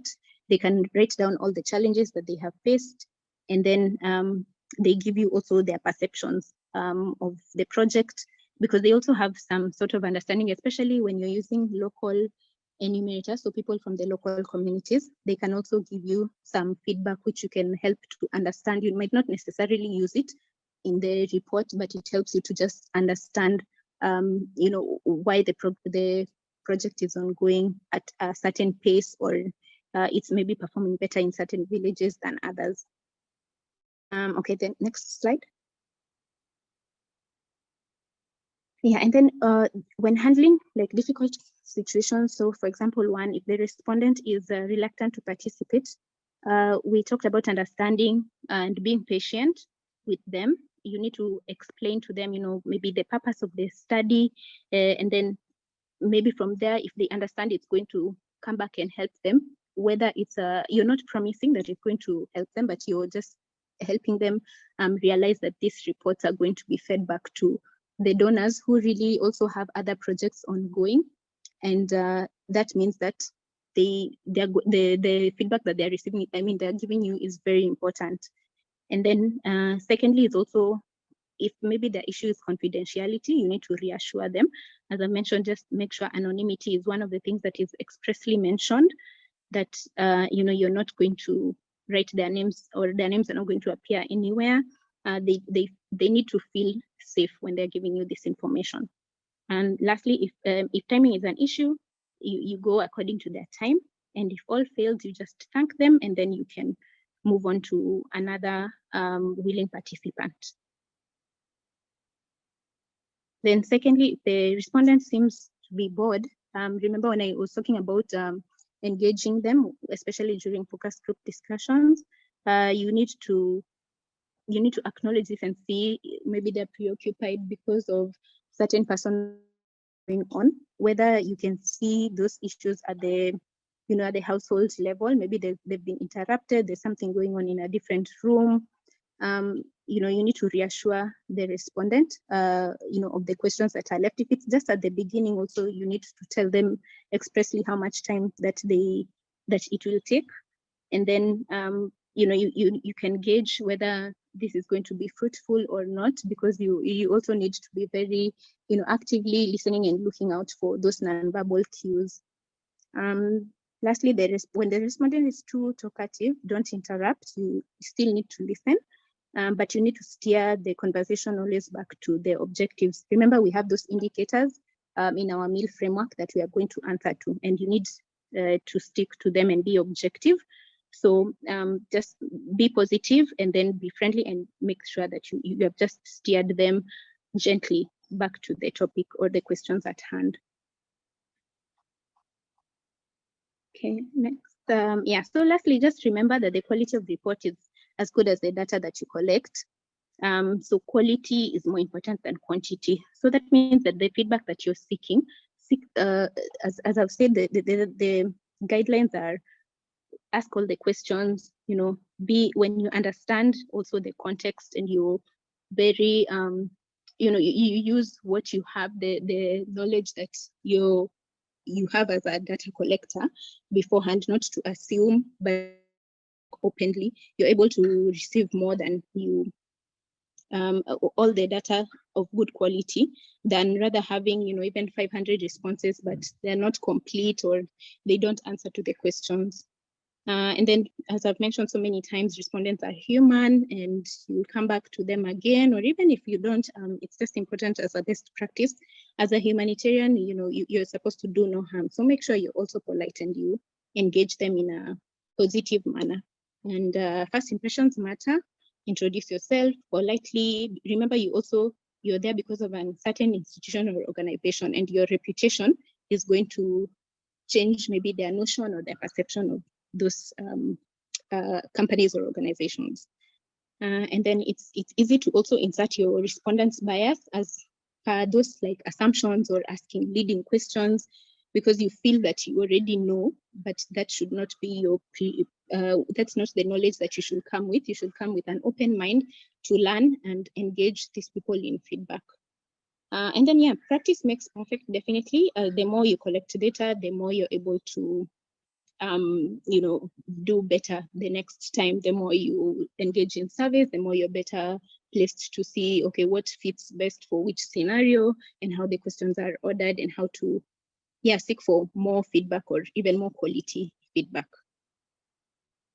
Thank you. Apologies for the time, but yes, so we're still going to take some.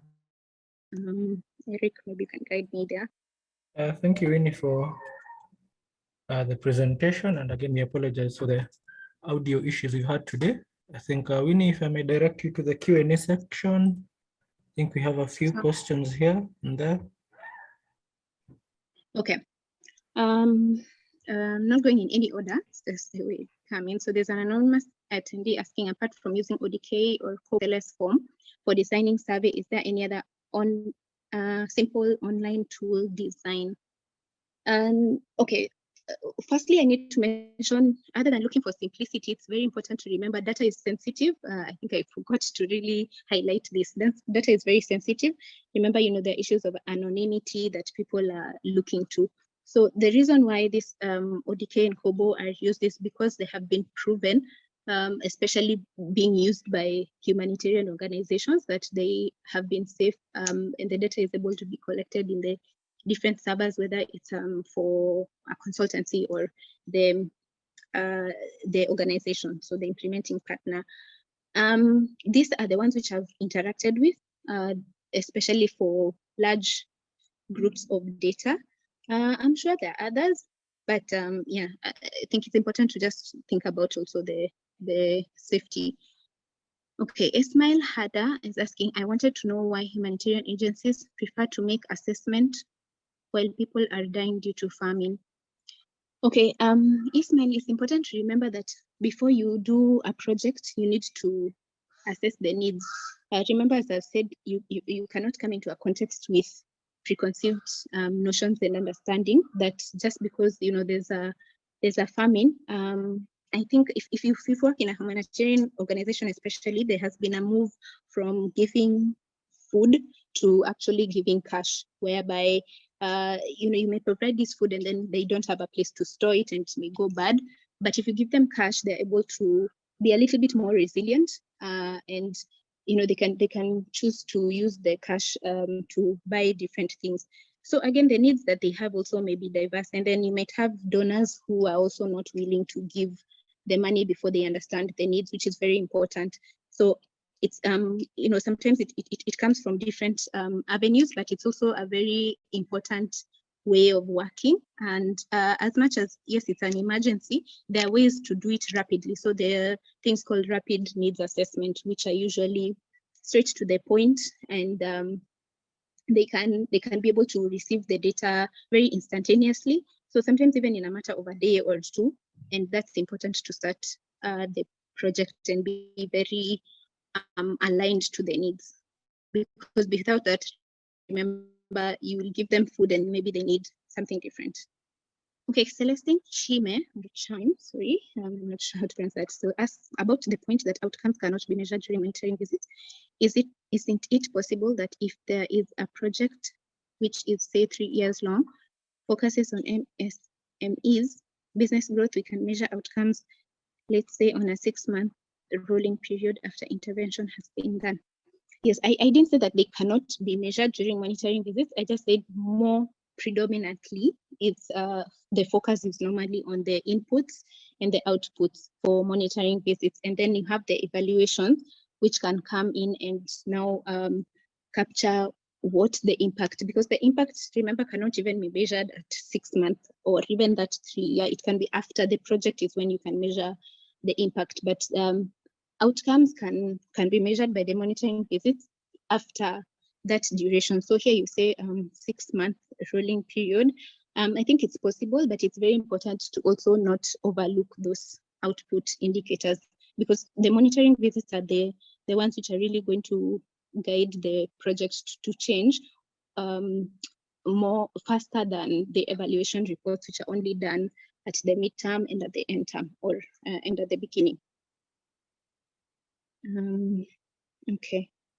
Then you also mentioned an example can be increase of sales. Okay, that's fine. And Nwaneka G Namani ask, please, Facilitator, what do you refer to as tools in your introduction? Thanks. Okay, here we're talking about tools as data collection instruments. You can refer to them as different things, but I mentioned qualitative and quantitative tools. So those are the two main categories. Then under each, we have under the qualitative, we have the key informant interviews, the focus group discussions, and the case studies. So these ones are more, they give you more insight, so more in-depth information. Then the quantitative, we have the survey and the observations, which are more closed-ended and act like a checklist, more or less. Then there's someone asking, hi, is there a session in this webinar particularly cover on monitoring plan strategy for multi-sectoral programs? Not this particular webinar, but we can look into that for another one. Then there's Whitney, there is a point highlighted about not asking leading questions. How best can a researcher maintain an advised interview timeframe, get the information they desire in a way that is considered ethical? Yeah, it's very possible, Whitney. Again, that's why I think I mentioned that it's very important. The preparation of the tools are more important than any other section, because remember, the more time that you take there, the less time you'll take even in your analysis and report writing, because you'll be concise to the point. And then when you're engaging with the respondent, for example, if it's an interview, the leading questions will not be there, because you'll be asking the questions which are in your guideline, and those ones will not be leading questions. So it's important, if you feel that you'll move into leading questions, use the guide as the way it is written. I hope that's helpful. Then Abe Il is asking, this question isn't related to M&E, but I hope you'll be able to help. Is grant same as funding proposal? Then can peace building CBO deal with government? Okay, I think I cannot answer your question, but maybe the panel can let us know other courses which are about fundraising. Then there's an anonymous attendee. Oh, okay. Yes, sorry, but I think Anthony will come at the end of the session just to explain some of the questions concerning these courses offered by HG. So that's okay, we shall be answering them. Okay, there's a question about, are polls an example of a survey? Yes, polls are a survey, because remember, those are questions which are coded yes or no, or they have set answers. So even these polls that are done by like Ipsos survey, there are many companies, both private and or government, that do polls. Yeah, these are examples of surveys. And then there's someone asking, what is CAP survey and panel survey? So CAP survey is the K stands for knowledge, A stands for attitude, and P stands for perception survey. I didn't want to go in depth into that, but just as an overview to understand CAP now, those are the elements that are being asked. So the knowledge, attitudes, and perceptions of respondent towards a certain program. And then a panel survey is like a longitudinal study where you are comparing different timelines. For example, if it's that example that we were given of a 3-year project, you can talk about now, you can ask these questions at different timelines in the 3-year space, and then you compare, you can use this, and you can also use recall in your survey. So you can ask them 3 months ago or 1 month ago, what was your status and what have you received from there, such kind of questions. Then, okay, there's another asking certificate of participation. I think that has been answered. Is there the electronic type of data collection is accurate than other types? Not necessarily, because remember, you need to still do these tools like from the beginning. You need to actually write them down. But in terms of collecting the data, in terms of, let's say, like feeling, let me talk about the survey.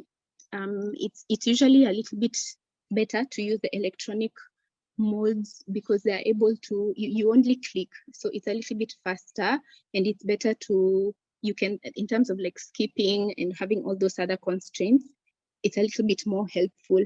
In terms of accuracy, it all depends now with the person who is collecting the data, because remember, they can also put in their own answers if they don't ask those questions, and then you may not receive data that is accurate. So it's a little bit difficult to say yes or no. Then Celestine asks again, how good are age ranges compared to absolute figures? It all depends, honestly. There's no, the examples that I shared are not really like what you need to be using, but they're just examples of other projects that I've worked on, and those are the tools that we've used. Remember, this is now also depends on the context, depends on the program. You can decide if, again, now, even if you feel that the age or the people who are targeted by the certain project are going to just fall between maybe just 18 to 25, you can ask, are you 18 or 19, 20, 24? You can decide. But if it's a broad range, it's easier to use now those groupings. But then remember, it now depends if you need to also discuss this with either your the project manager. So this is the person who is actually implementing, if you're in M&E and not related to the project. So you need to also understand the targeting and how the project has been implemented. Rebecca Tong asked, it is very hard to analyze the qualitative data. How is easy can someone to analyze data in a short time give feedback to the project implementer? Yeah, I understand it's not easy. I won't say it's hard, but there are many ways which you can have a shorter time to do the analysis. So one of the ways is, as I've mentioned, again, making sure that your tools are very concise. So you will collect the data that you need and not a lot of data quality over quantity, not asking long questionnaires, asking the questions as per those different topics. So in that way, first, you've cut down the time that you need to look through the transcripts that you have. And then two, you can decide to use fewer tools if that works for the project. Remember, there's no one size fits all. It just depends on what are your objectives. If it's a monitoring visit, you can decide to only use a checklist and key informant interviews, and that can be sufficient. If it's an evaluation, you need to use a little bit more tools, depending again on the project, but then that will also help you to triangulate. So in terms of time, there are some tools or other what are they called? These softwares, yes, like Envivo, which can guide you. They won't do the whole analysis for you, but they will help you to look at to find the overarching themes which are in different transcripts. So for example, if you're doing an education project, you can find out maybe the main challenge is that there's child marriages. That is why children don't go to school. So you can use those softwares, they're faster. Again, the other thing you can do is just engage more people to help you with the analysis, to look through the transcripts and also find those themes and write them down, and then you can go from there and write the report. Or you can just give top line findings after the data collection when you debrief with the field coordinator or the person who is looking through the data on a day-to-day basis. And also when you debrief also with the people who are doing the data collection, it gives you also already some insight into what kind of data you're going to receive. If you look at it, especially as it comes, it's a little bit helpful. Yeah, I hope that's helpful. Winnie, maybe the last 5 questions so that we can allow people to also ask questions. Sure. Then any 5? Okay, so that is so there's anonymous attendee asking, is a survey the same as a questionnaire? For me, I use them interchangeably, but it's again depends on your definitions. A survey can be a questionnaire. No, the main thing is to understand, are you using closed-ended questions and open-ended questions? So understand what type of questions are used, but they're both a survey in a questionnaire format. Yeah. Then, okay, Hussein is asking, can you please give us further explanation with examples about triangulation? I think I've just mentioned this, but just to highlight again, triangulation is when you use different data collection modes or methods or instruments or tools. For example, informant interviews, focus group discussions, surveys, and case study. You can actually do all those tools for one project. Then when you receive the data from a survey, which can a survey or quantitative, sometimes it's a little bit easier and faster to analyze. You can decide to use that first as your guideline. And then when you see something interesting, so for example, you can see like 48% of the people who responded are saying that there is gender-based violence in a certain area community. Then from there, you can decide to go to the key informant interview for the gender protection committee or chair. And then you can look at, okay, what is this person actually saying about what initiatives have been there in the community? Then they can talk about the community. You can look at what the focus group discussion talked about that particular theme. So it's looking at what different respondents have talked about a particular item or area, and then seeing from there, you know, you're also analyzing and understanding where they're coming from. You need to look at the numbers, and then you see, okay, what is the trend? What is the overarching thing that is coming out? And sometimes it's important. Remember, you're not also giving your assumptions. So it's important to present both the negative and the positive in your reporting or in your when you're doing your presentation or your findings. And then another question: differences between IDI and KII. So IDI, I guess, is the in-depth interview, and the key informant interview. It should be the same. Again, sometimes these terms are just different in terms of the different organizations, how you classify them. But a key informant interview is an in-depth interview because you're asking in-depth questions. Then, okay, let me take another one from Justine. Okelo is asking, how can we involve people with disabilities in both individual and focus group discussions? It's a very important question. It depends first on if that is that part of the project target group. And if not, you still want to include them, which is okay. It's depending on the disabilities that you want to include. So in focus group discussions, it might be a little bit difficult if you're having different disabilities included, but you can have people who are already well versed in those disabilities. Let's say, for example, people who can do sign language to be part of that, so they can be the people to translate what the questions are. And then these are very resourceful people who can also help you with, seeing the non-verbal cues, because these people are differently abled. So you might miss some things from how they are portraying themselves.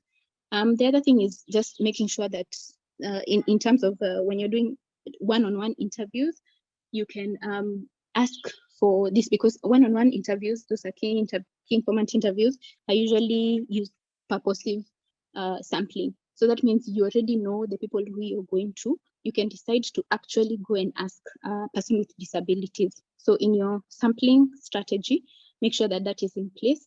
And then, you can go forward and you can talk with them. Okay, I think this is the last question. Okay. I can see we have a few hands raised up from the okay, attendees. Sure. I think we can also maybe get to answer a few of their questions. And my first participant is Odidi Killion. Hello, is he there? Yes, Winnie. Just Okay. yeah, so sorry for the interruption. I know we have a lot of questions on the Q&A. We can get to catch up with them later, but I would also want us to come to the other side where we have participants who have their hands raised. And I think Odidi Killion, are you there with us? Kindly unmute your microphone. Odidi Killion. I think as we wait for Odidi, we have Mohammed Infa Kaba. Mohammed, are you there with us?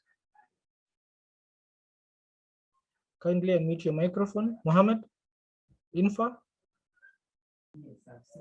Yes, Mohammed. Okay, as we wait for Mohammed, I have Jennifer Dawa. Thank you very much. Jennifer, are you there with us? Yes, I'm there. You may ask your question, Jennifer. Yeah, I think I raised my question to the Q&A, but I didn't get the answer. Okay, you can maybe ask the question again.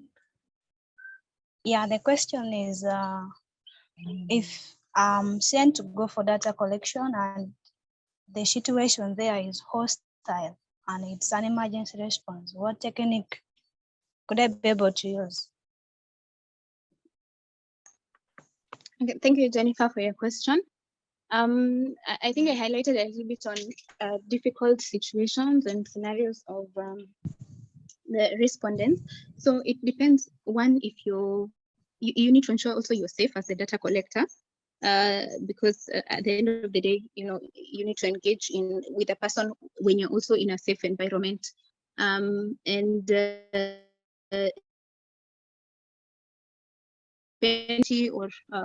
the conflict in the area of conflict, you need to also understand the cultural aspects and the contextual aspects. Remember, this now you're going into this the data collection, knowing this first, and then after that, if you're able to engage with them, it needs to be in a neutral area. So you need to also understand where they feel safe in a place.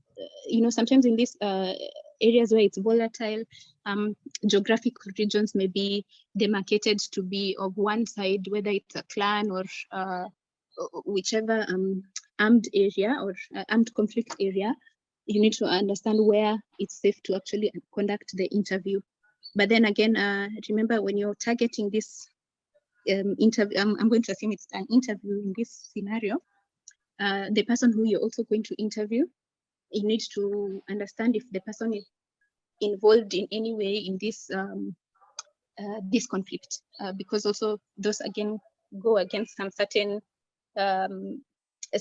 rules of organizations.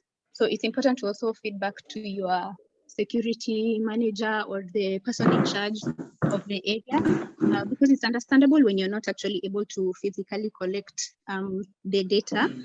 If the person is able to engage with you online or at a later date, it's also understandable, because there are times when, for example, baselines are not done because of these scenarios, and then you do them much later, maybe 2 months down the line, 3 months down the line. But the most important thing is to make sure that you've recorded the reasons why. And if it's only one participant, you can try someone else. But if it's a trend or the area is really exacerbated, you can move on to another. I hope that answers your question. Thank you, Winnie, for your kind answers. I appreciate it. Okay, great. Thank you. Thank you, Jennifer, for the question. And due to time, I think I will ask, we have James Mendy. James Mendy, are you there with us? Kindly unmute your microphone. James? Yes, good morning. Can you hear me? Good afternoon from where I am from. Fantastic, good. Thank you so much for this brilliant initiative, and I would like to thank the presenter. She has done very, very, very well. I'm not attempting to define Emily for a highly qualified and experienced meal expert like her, but I just want to provide a little context for my question. And in this slide, permit me to state that I know the difference between monitoring and evaluation can be summarized as monitoring is an ongoing process that is used to obtain regular feedback on the progress against set targets or objectives, while evaluation involves a rigorous and independent assessment of either completed or ongoing activities. So having said this, my question is, I want to know if you are hired as an M&E officer for a project. Now, when you engage in a field exercise, so how would you call that field exercise? Would it be a monitoring field visit? Or a monitoring and evaluation field visit? And of course, I think the response given will help you to establish whether the report now can be a monitoring and evaluation field visit report, or a monitoring and evaluation field, or a monitoring field visit report. Okay, James, thank you for your question. If you're engaged as a monitoring and evaluation officer or monitoring officer, you're going to be primarily undertaking monitoring visits to the, you're going to be conducting monitoring visits and you're going to be generating monitoring reports. But that being said, sometimes evaluations are actually done internally, depending on, in my previous experience, actually, for some projects in an NGO, for example, an international NGO, there are certain thresholds that don't warrant the organization to look for external evaluators. So that means that the same monitoring team is going to undertake the evaluation, but that is only for like a mid-term evaluation, and the end-line evaluation is almost like 99% of the time done by an external evaluator or consultant. So so what you're referring to is a monitoring visit. Is that clear for you? Okay, all right, thank you. Thank you.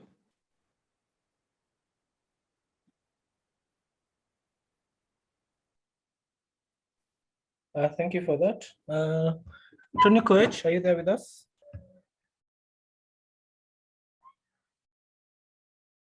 Tony Koech?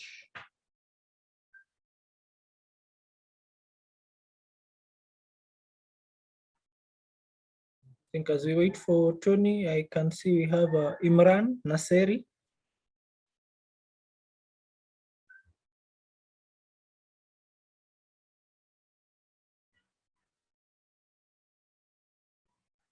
Imran, are you there with us? Thank you so much for giving me the time. And my question is from Winnie, is that can we develop a case study and success story in a short-term projects while it doesn't have a long-term effects and impact? Is it possible to develop case study and success story in a short-term projects?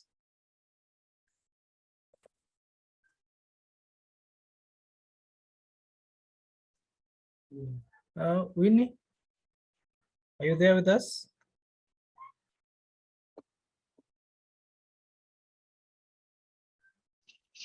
Sorry, I was speaking when I was muted. Yes, so Imran, thank you for your question. Yes, you can actually conduct case studies or success stories for short-term projects, but I would like to know that the actual length for it should be like a minimum of 1 year, because remember, you're also looking at how this person's life has changed, or their livelihood or their community has changed. So for change to actually take place, you need to give it some time before you record these stories. Actually, I am working in a project here in Afghanistan, in a humanitarian project. It's just for 6 months. So we are just providing cash money. For example, for 2 months or 3 months, we have two kinds of projects. One is called IFSAC, another is called ECNFI.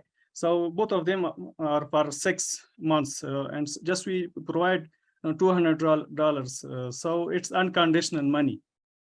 So it doesn't have any impact. So how should we make a success story or case study? On the other hand, it doesn't have any impact. It has just immediate effects on the clients and don't have long-term effects on the client.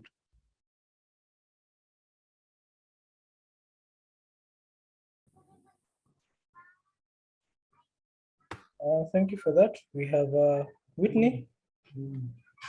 Yes, hello. Whitney. Can you hear me? Yes, we can hear you. Okay, thank you so much for such a brilliant presentation. I really enjoyed it. I have a question regarding, I can't remember what title it was that had a point where Winnie mentioned how you can perhaps to sort of like make children comfortable enough to respond. For example, in a group interview, you could offer them toys or sweets or something along those lines. So in light of that point, my question is as follows.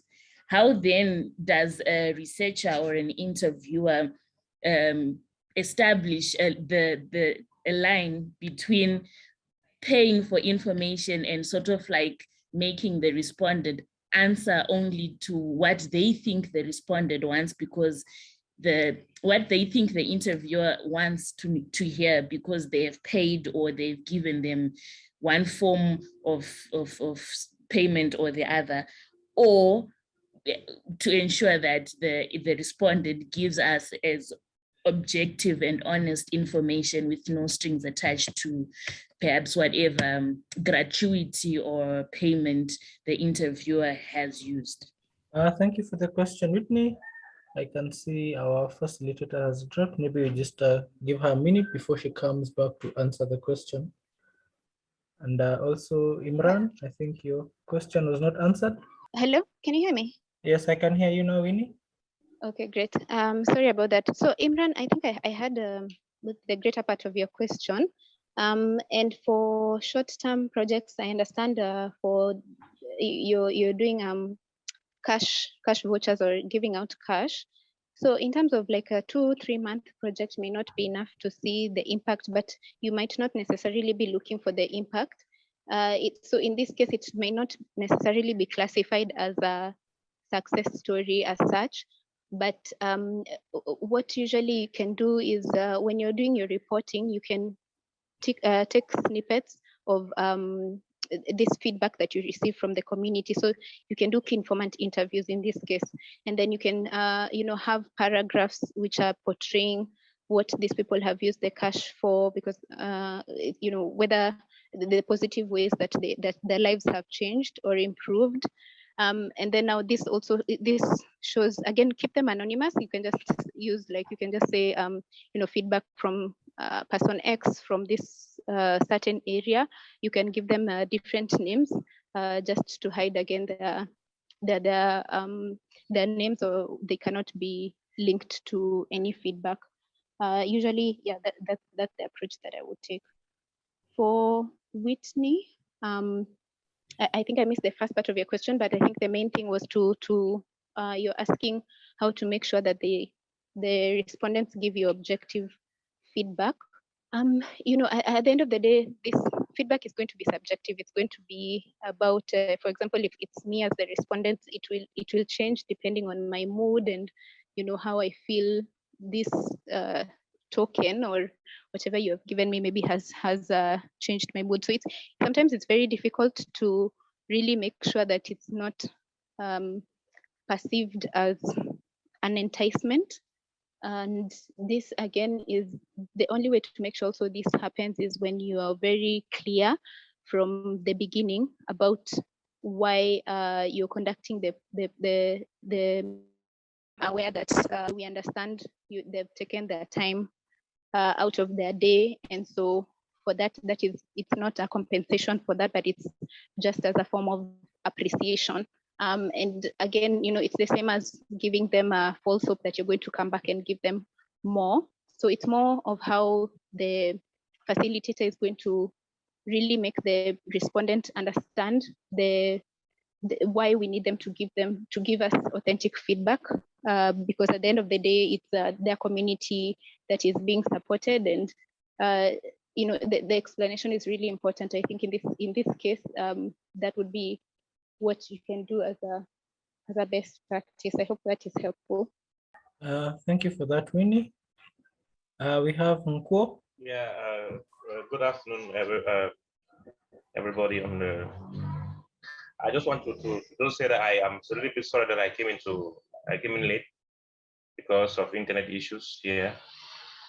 So that's why I don't have any questions. I'm coming very late, and then too, I'm still just new. I'm just new.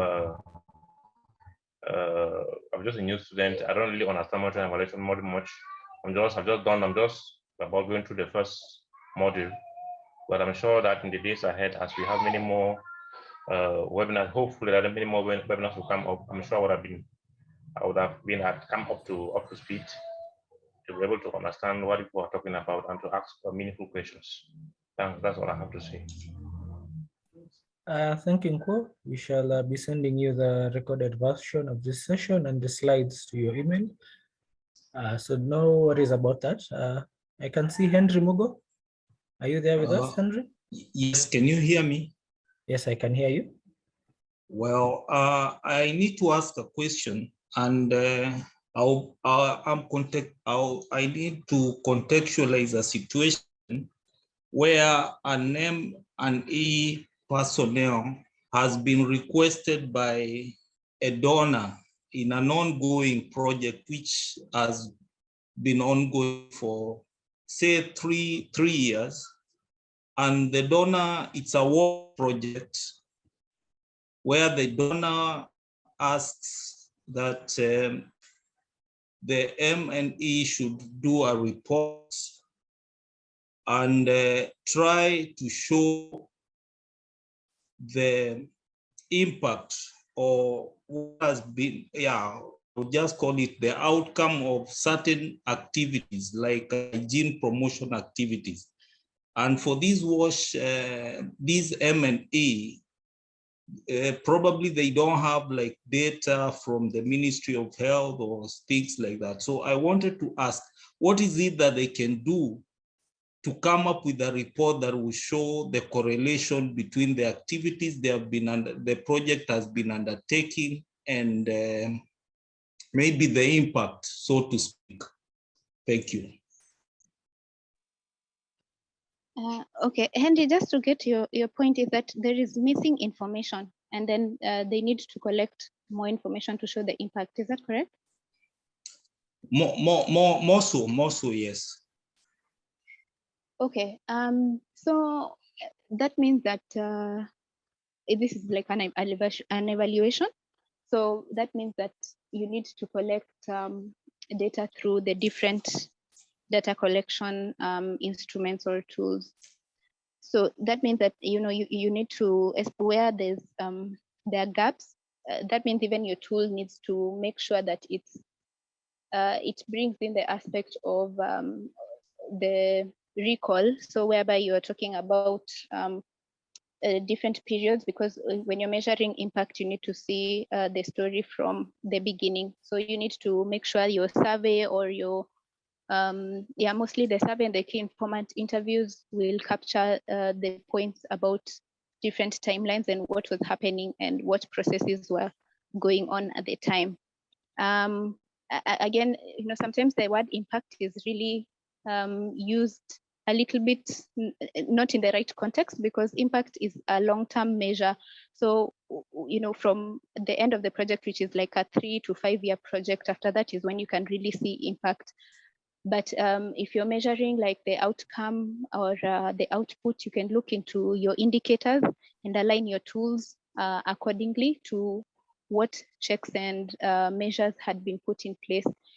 Even if you don't have maybe the monitoring reports, if you had a baseline, or even if you had any type of survey which was done by other partners, which is relevant, it might not be completely geared to everything that you're doing in this project, but it's something that you can use in your literature review. In your literature review, I didn't mention this, but this is supposed to come before you even make your data collection tools. This is what will help you to formulate and you understand the context and everything. So in that literature review or desk review, as you may call it, you gather information from different sources. You ask from your implementing partner, from the different partners, if it's a consortium, if there are people doing relevant things, you also seek reports from them. Or even there are so many reports which are also online, UN agencies, there's so many platforms where you can get even raw data, which has not even been put into report format.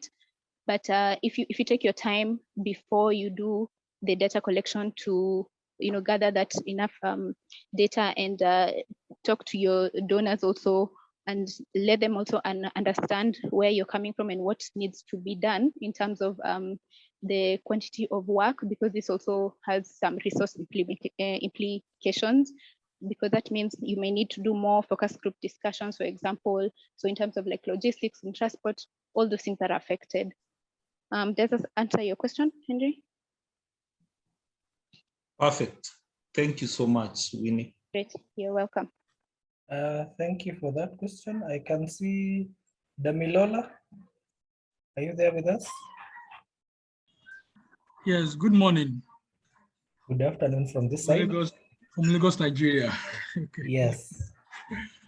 All right, so I asked a question. I didn't quite get the difference between key informant interview and focus groups. I need more clarification on that area.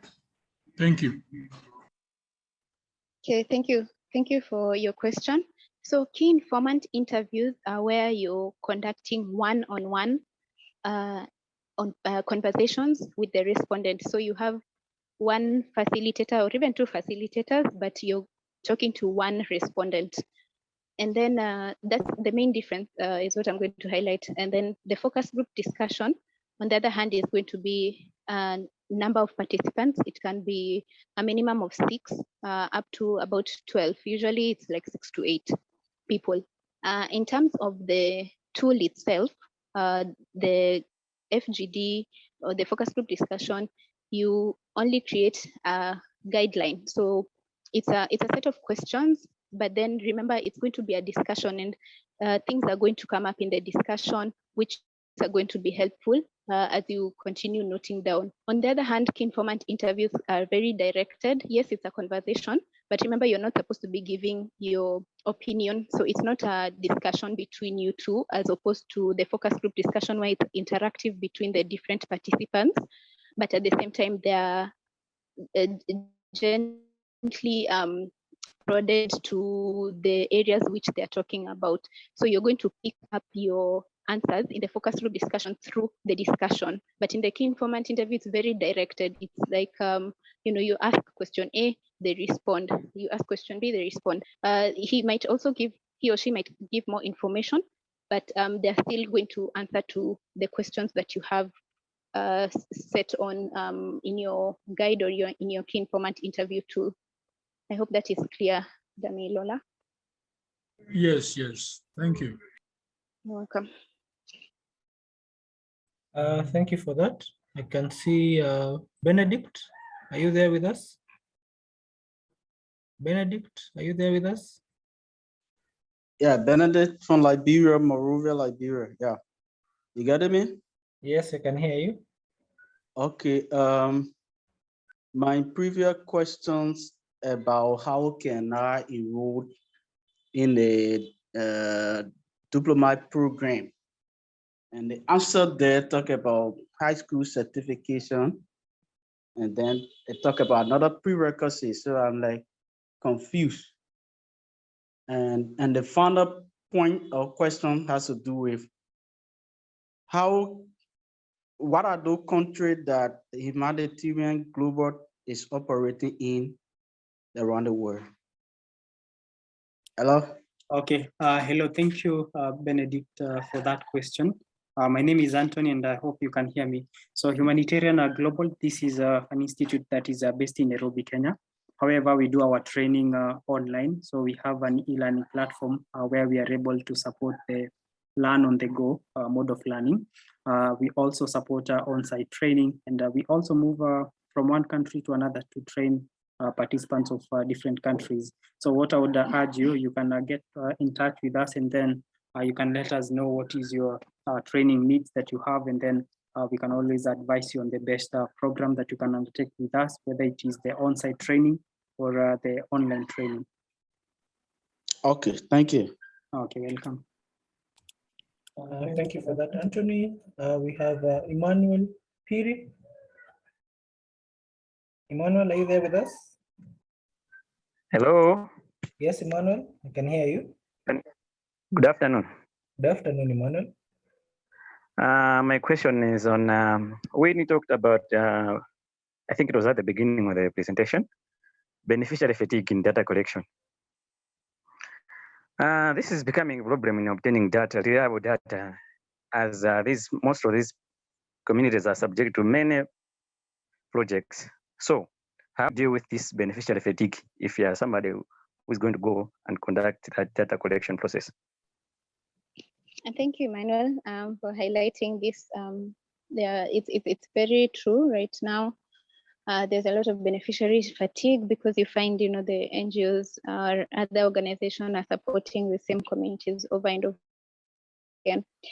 I think the first thing you need to do, because at the end of the day, you're accountable to the stakeholders who are the donors and the community, as well as the NGO as the implementing partner, which means that at the end of the day, you have to find a way to collect the data. So again, what I emphasize on is how you begin your interview. It's important to come in very friendly. Remember, you can undertake this data collection informally. It's also one of the ways you're still using all these modes, but it's informal in that they don't feel that they're being interviewed officially. So that means that you can have a friendly conversation with someone so that they feel at ease. Because at the end of the day, the pushback is because they feel that they've already given this information. So it's more of just finding a way to be smart about asking the questions in different ways.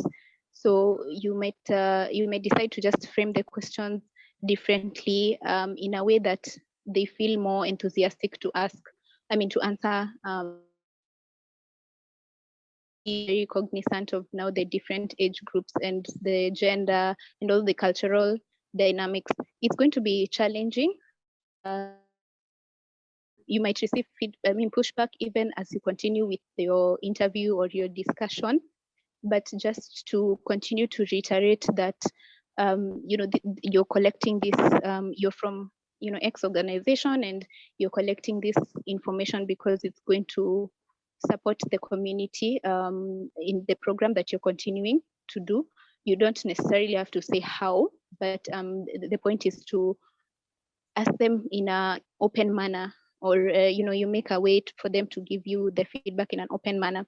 The other way which you can also receive this feedback is having those the accountability part of the meal. So having the complaints and feedback mechanism. When you involve the community from the beginning of the project, you make sure that they have ownership of the project and they understand the project is for them. And at the end of the day, even as a sustainability measure, they need to be the ones to continue with the project. So whether it's like managing water wells or boreholes or education institutions or certain committees to continue, they need to understand that the mandate falls with them. So the complaints and feedback mechanism are a way to, when you keep tabs on this, which is also a part of the meal mandate, is to the meal department rather, you can use this and actually even use this as a part of the reporting, where you're not completely able to gather data, whether because of beneficiary fatigue or other reasons. But if you have a way in which there's a participatory measure in the project, you already receive feedback on in an ongoing basis from the project. So it becomes a little bit easier when it comes to now the monitoring visits. There's a rapport already created, and so you can more easily get the respondents to actually give you the information that you need. I hope this is helpful, Emmanuel. Yeah, it is, especially when they're creating a good report from the beginning. Yes. That would be the best way to do, because most of these guys are being involved in many projects. So you end up confusing them. Yes, yes, that's true. Yeah, okay. So creating a report at the beginning will be the best way to do that. Thank you very much. You're welcome. Thank you, Emmanuel and Winnie, for that session. And ladies and gentlemen, allow me to end the Q&A session, because of our time. However, I've been able to note the questions on the Q&A section and some of them on the chat, and we will be getting back to them in a few. And also for the hands that are up, our participants, I think you can allow us to arrange another session like this where you can come and ask the same questions, and our very able facilitator will be there to answer them. And for this junction, I'd like to invite Anthony back just to give us a closing remark.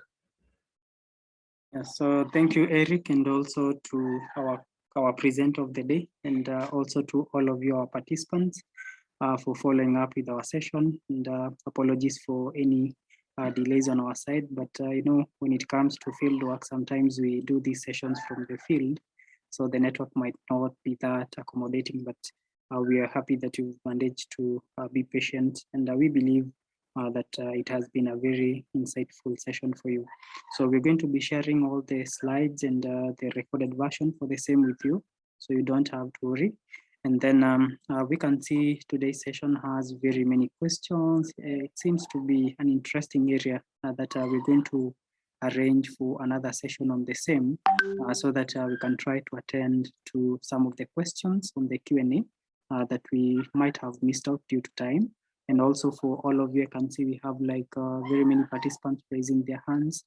Just keep your questions, and we're going to have another session within the course of this month, and we're going to even communicate to you so that we can try to have another part where we can extend the same conversation. So from Humanitarian Global, we want to extend our gratitude for having you join our session today. And always remember, because I can see on most of the questions, you are asking how you can enroll for our training programs. So make sure that you can go to the website. And once you go to the website, you're going to see it's very easy for you to navigate because even on the homepage, this is where you land on. Even on the homepage, if you scroll down, you can see the list of programs that we have there. So if you're interested in, for instance, the diploma level course in monitoring and evaluation, where we tackle most of these concepts, especially when it comes to data collection, we have a training on the same on our course, that is the diploma level course. So you can always ensure that you can go through the website, get these information, and if interested to even register for the program, make sure that you can follow the simple step of clicking on the apply now button, and then there is a form that would be required for you to fill, just a few contact details so that our team can reach out to you. So that is how easy it is for you when it comes to enrolling. Also, do not shy away from sending us your questions on WhatsApp, our email address, and we've been able to provide you with the contactors information where you can reach out through these numbers that you have here. And also make sure that when it comes to the recorded version of the session, you can go to our YouTube channel using that link. So on the website, you can find there's a YouTube channel here, YouTube channel link, which should direct you to the channel. So make sure that you can subscribe so that tomorrow, as we upload the new session for today, you can get a notification on the same. So we have a lot when it comes to some of the sessions that we've done previously. Yeah, it is always good that you can even try to review some of them. So like we did our first webinar on meal, so you can go back there, try to rewatch it, and catch up with what we discussed. For today's session also, from tomorrow, it's going to be available there. Ensure that you can go there and reach out to make sure that you can follow up on the same. For the slides, you'll also receive an email. So you don't have to worry because you're going to get all that information. Without forgetting a very important platform, that is Facebook. That is where you also come to hear about the same information regarding any upcoming events. So make sure that you can follow and like our page on Facebook. So that is the page. Ensure that you can like the page, and make sure that you also go through our chats. You can even see the event was live, and many participants are able to follow up on the same. Without forgetting another media that you don't have to overlook, that is Instagram. You can also find a link there, and also the LinkedIn.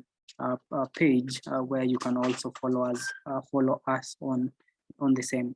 As we said, sometimes you might have a question. You can see based on the course facilitators that we have, presenters, consultants that work with us. We have a lot more than the training that we can offer to you.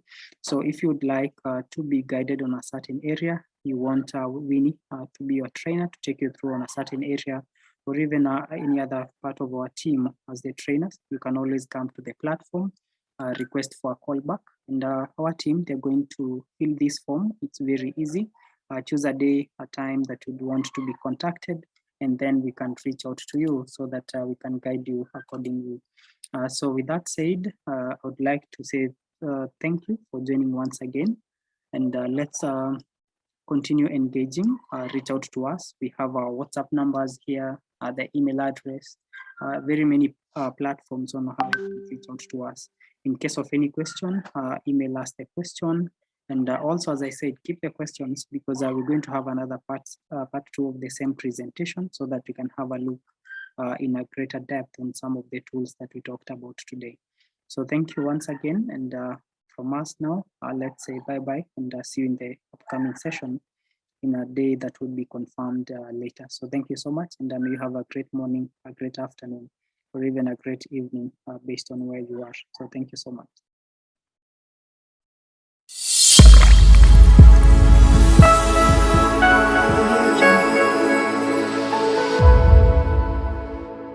Yeah, my name is Stephen Muchami. I am a consultant and also a trainer for Humanitarian Global.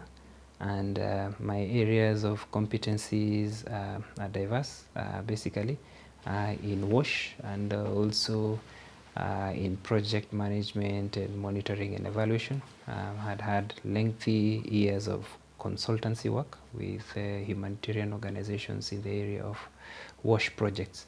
And that's basically what describes me. Yeah, in terms of efficiency, we can say that the program really was well organized, was well coordinated, and I think we managed to achieve a lot. Sometimes some sessions we could be run over by time because there is much to cover and the time sometimes is limiting. But interestingly, this is a program that we have essentially been able to cover everything that we intended to cover. When you look back at the training plan as it was, there's no single session that we have not covered adequately, as much as we had a lot of fruitful discussions within that coverage. So I can say the program was very, very efficient. Definitely, I think Humanitarian Global is an institution that applies global standards in terms of humanitarian training, and that is the reason why participants coming from different countries can actually be able to feel very, very comfortable to be able to come into Humanitarian Global, find global standards, find global knowledge, find global skills, and global tools and techniques to be able to help them apply their profession in diverse organizations. So I think the choice of Humanitarian Global is surely the best bet they can have for humanitarian training. Okay, thank you. I would say this was successful, and of course it was a very good opportunity to facilitate core for this particular training. And we are hopeful to be able to get more of these colleagues coming for further training. And again, also even beyond training, consultancy opportunities as well with his organization. And I think that is something that we are looking forward to and keep a long-lasting relationship.